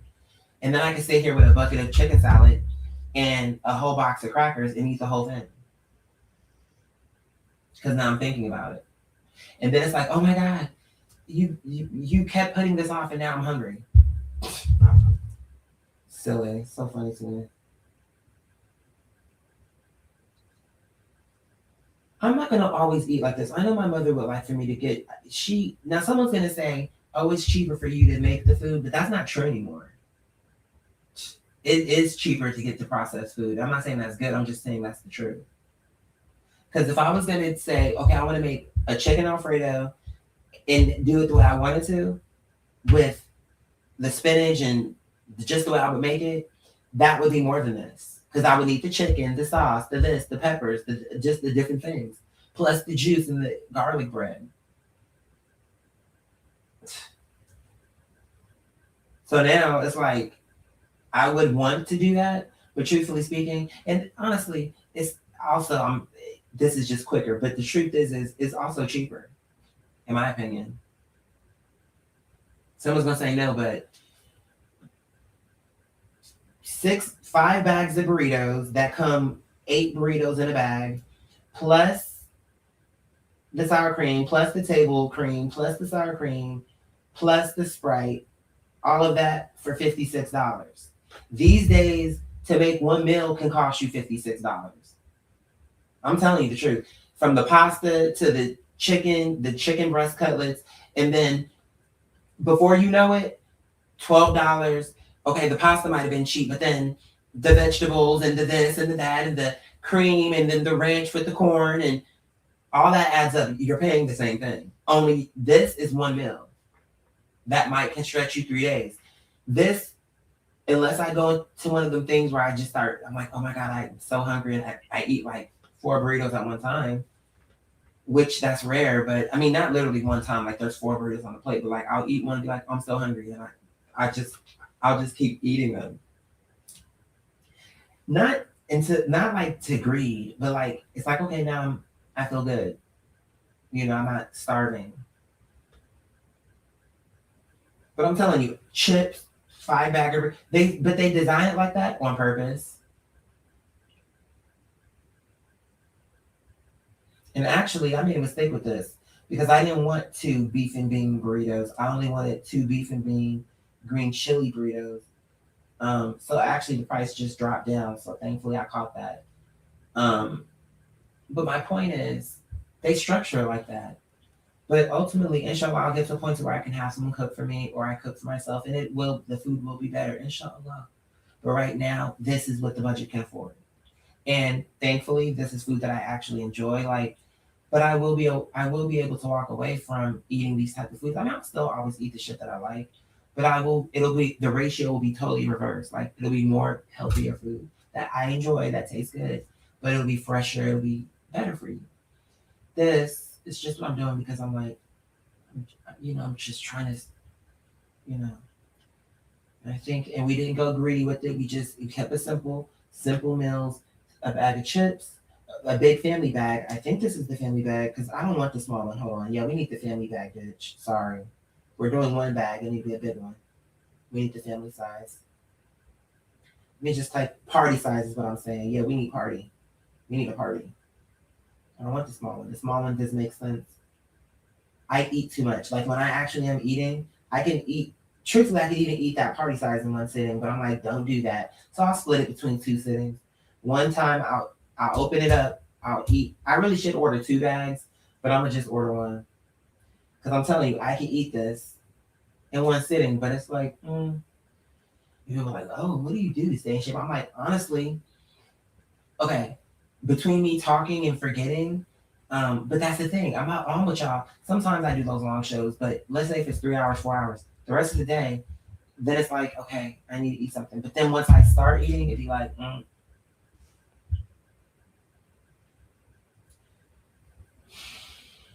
And I already know when I start eating this kind of food, these burritos, I'm like, no, you already know what's about to happen. Like, I don't put on a bunch of weight, but just I definitely will put on some weight. So I'm like, if I'm gonna put on some weight, I need to be prepared for that and start working out more. So at least it looks okay. Because I'm already knowing that's what's about to happen. Add to cart. Uh, what the fuck? I don't want this. Take that away. Maybe I should have got it though. That's what the law wanted. Because I added by mistake, but it wasn't a mistake. Click out, thank you. So you can get rid of that other bag of Doritos though. Thanks. It was a rollback though, so maybe that was a big bag. Maybe I should have just got both. Oh, I'm overthinking things. Huh. A lot will make it right, so it don't make a difference. We're just gonna let me just do it. You put my order in. So let's do it again. 7 Up, sour cream, table cream, picante, chimichanga, burrito. Cool. All right. Um, you know what? Hold on.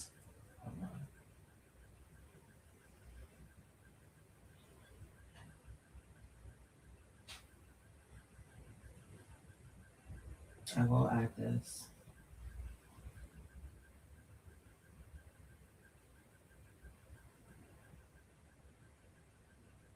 Mhm.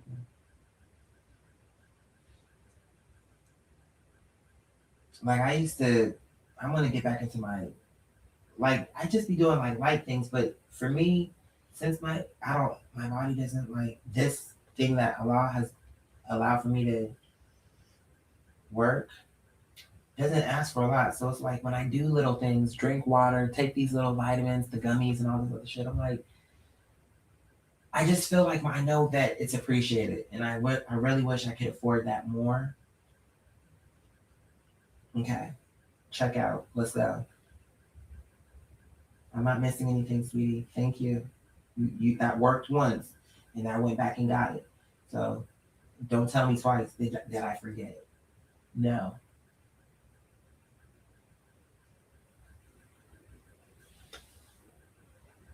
Okay. Delivery starting today at.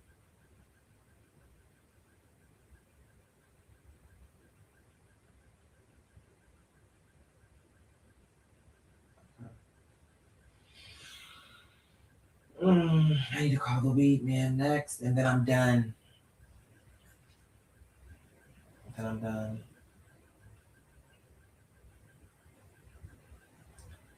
Hold on, what? Bitch, place the order. Are you crazy?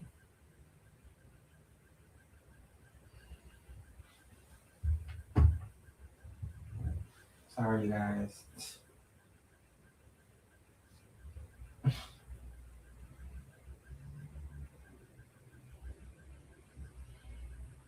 Oh my god, I gotta make sure. Oh my god, they always do this. These motherfuckers are about to annoy me. Why do y'all always switch? Just remove the fucking card. This card is an old card that I don't even have no more. I always switch it to the right one, and then they go and put it to some bullshit. Delete the card, dummy.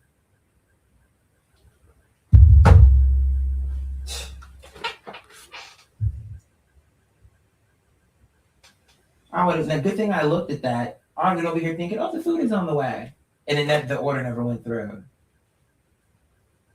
Then I really would have been mad because I only have one little corner of chicken salad. That won't even get me through anything. I mean, it could if I was really starving. Let's just say if it was something like like a Holocaust or something, and I was giving you Anne Frank, then we could cut that chicken salad into like 3 meals. I'm sure if we really wanted to. That's under unusual circumstances, though. In real life, in this world that we're living in, bitch, what the fuck? That chicken salad, it might be this much in there. And I don't have no crackers to eat it with. I don't want no chicken salad by itself. I gotta have it how I want it. And I'm not picky. Because it's not picky to say, I didn't even tell you what kind of cracker, just a cracker. Confirmation. Bitch, please. I need some texture in this motherfucker, bitch. I need some crunch. Didn't I tell you? I already have. Yeah, of course I would. I do that all the time. Like just throughout time since different tenants. Especially when I make things that are like big. You said they made, it is a luxury these days. Because blueberries, it adds up, baby. So if you want to get your let's say what you said? You said blueberries about $79, a carton of bell peppers, exactly. Now let's just say you wanted to in the morning make you some kind of fruit parfait, okay, and a breakfast. How much is that bacon gonna run you? I'm just making something up. Let's say that's $9. I don't know. Say the eggs were about $6. Say, you know what I'm saying? Like, and if you have a family, like, that might just be one breakfast. Maybe them eggs might last you, but that bacon is gonna go quick. You have children, and then that whole meal, that whole little bit of stuff for them eggs, the bacon, the blueberries, the Greek yogurt, the honey, the granola that you're gonna put in there, the strawberries, the bananas, whatever else for the fruit parfait, the pancakes, the syrup. That might be like what, 10 items? I don't know. I'm just making something up. But all of that is going to cost you about $70. I'm like, you're joking. Some fucking instant pancake mix. Like, are you serious, bitch? Yes. The cheese that you want to put into them eggs, all of that together is going to be about $70. And that's just your breakfast menu. What about lunch? So now we need bread. We're going to need some lunch meat, some cheese for that. Some mayo, maybe some honey mustard. We're going to need some chips. So maybe we're going to need that big box to put with the chips. We're going to need some Capri Suns or some kind of juice. And we're also, never mind, we're going to need some orange juice for that breakfast. You're probably paying around $300 for breakfast, lunch, and dinner to do it for a family. Costco is your only logical explanation. That's your only logical resource. Because you're not doing it at Publix, or you definitely not doing it at Whole Foods, and you definitely not doing it at no other place that is not going to economize the purchase. Because it's truly unrealistic.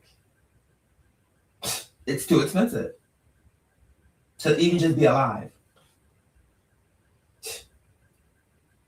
Just for your breakfast, you talk about $80 for these supplies. Lunch, we talk about another $150. No, maybe $100. Dinner is gonna be the most expensive. Dinner, we talk about $150.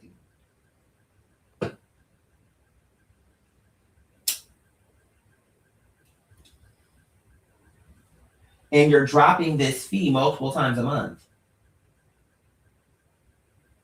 Maybe twice a week, or excuse me, maybe twice in a month, you're buying breakfast supplies. So you're paying $80 twice in a month. Twice in a month, you're buying lunch supplies. So you're paying $100 twice.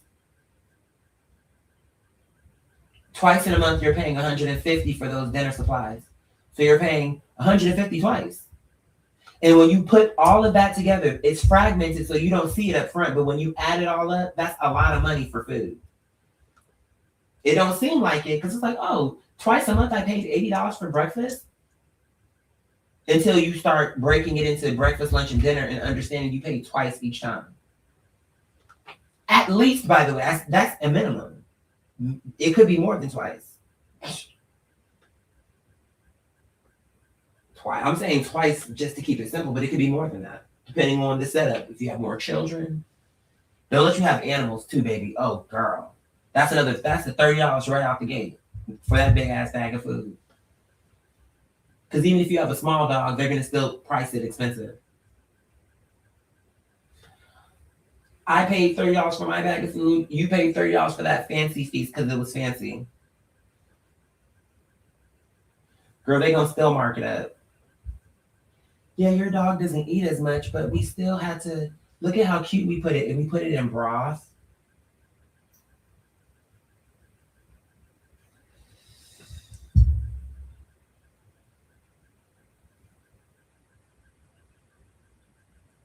You guys, please pray for me. It's all changing for the better. And I'm telling you now, I'm not going to stop. I'm literally going to continue to evolve. If the law gives me approval, that's the only thing I wait for. Is it a yes? What do we wait? What's the verdict? It's a yes. There literally will be no person that can convince me no. Like, don't do it. I'm doing it. And not to spite you. I'm doing it because I know it will work.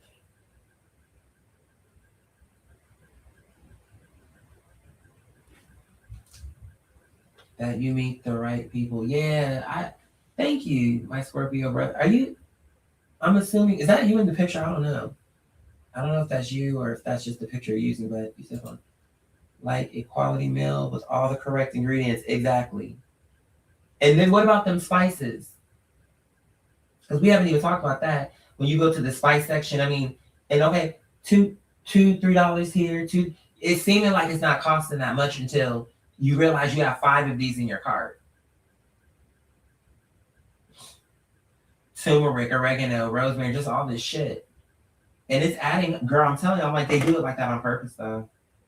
so that you can get put into the trap that I'm in. But I'm not trapped in this. I have a plan to get out, inshallah, if I'm allowed. But I have a plan. I'm at least gonna try. But I understand right now. I don't like that. I'm kind of like in the situation where it's like, okay, I can only eat burritos right now. But I am great. My mother would. I know how to look at this. It's like I'm grateful that I can, because there's people who can't afford it. It's not. It's not to say, because my pain is still my pain. But I do also know that I would rather be able to afford burritos than not to. Because at least I will know, even if it's not the best, I will have something to eat. Whereas I keep thinking about them kids, I'm like, and then what about when it rains? Where are they going? That's not right. They disappeared too. I hope they got some kind of safety. Like, I don't know, maybe the Child Protective Services came and I don't know. I don't even know.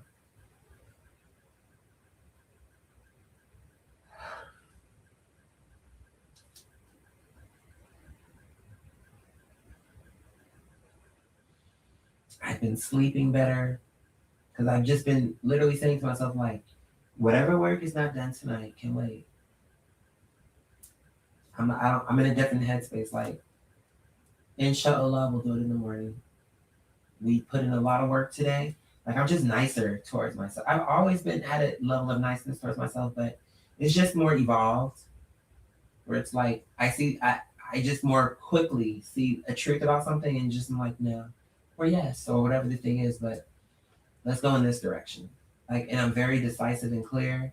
I know how to take counsel, but I also know how to not take it when I don't need it. Or whatever the case is, I know how to shut things down when I need to do that. But I think I'm gonna take another nap. How long have we been on? About 3 hours. We might come back on tonight, maybe if y'all want to.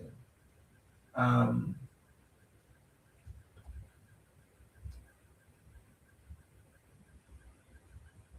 I was gonna say, I appreciate that. You said yeah, you have to shop at Casa. Mm-hmm.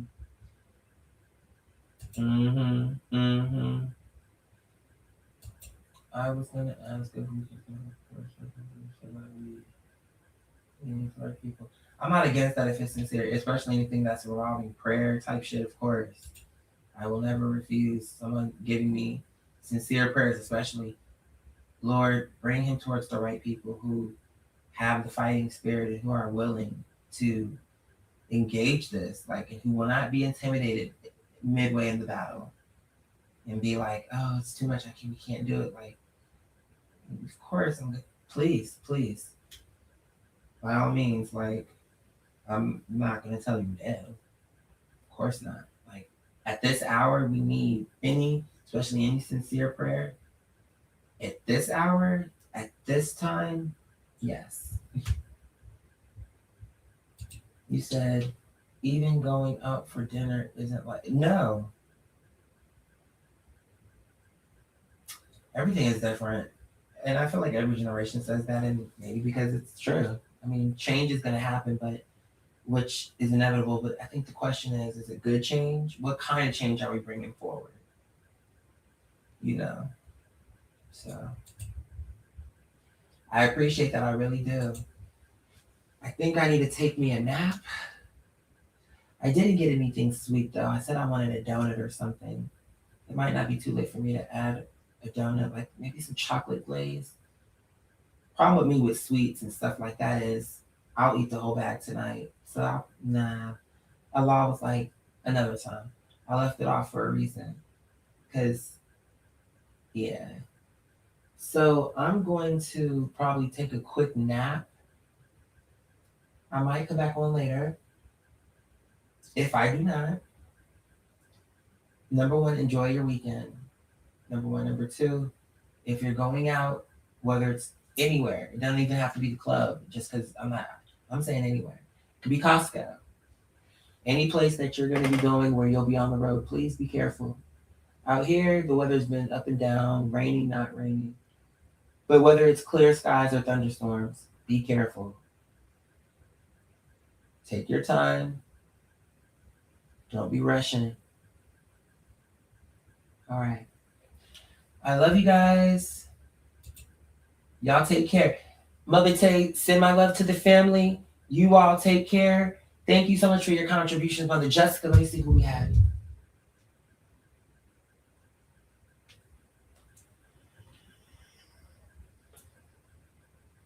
We had Mother Jessica, Father Justin, Father Terry. I'm gonna have to meet Terry to believe. Now I'm thinking you're Rihanna. No, I'm kidding. Mother Raquel.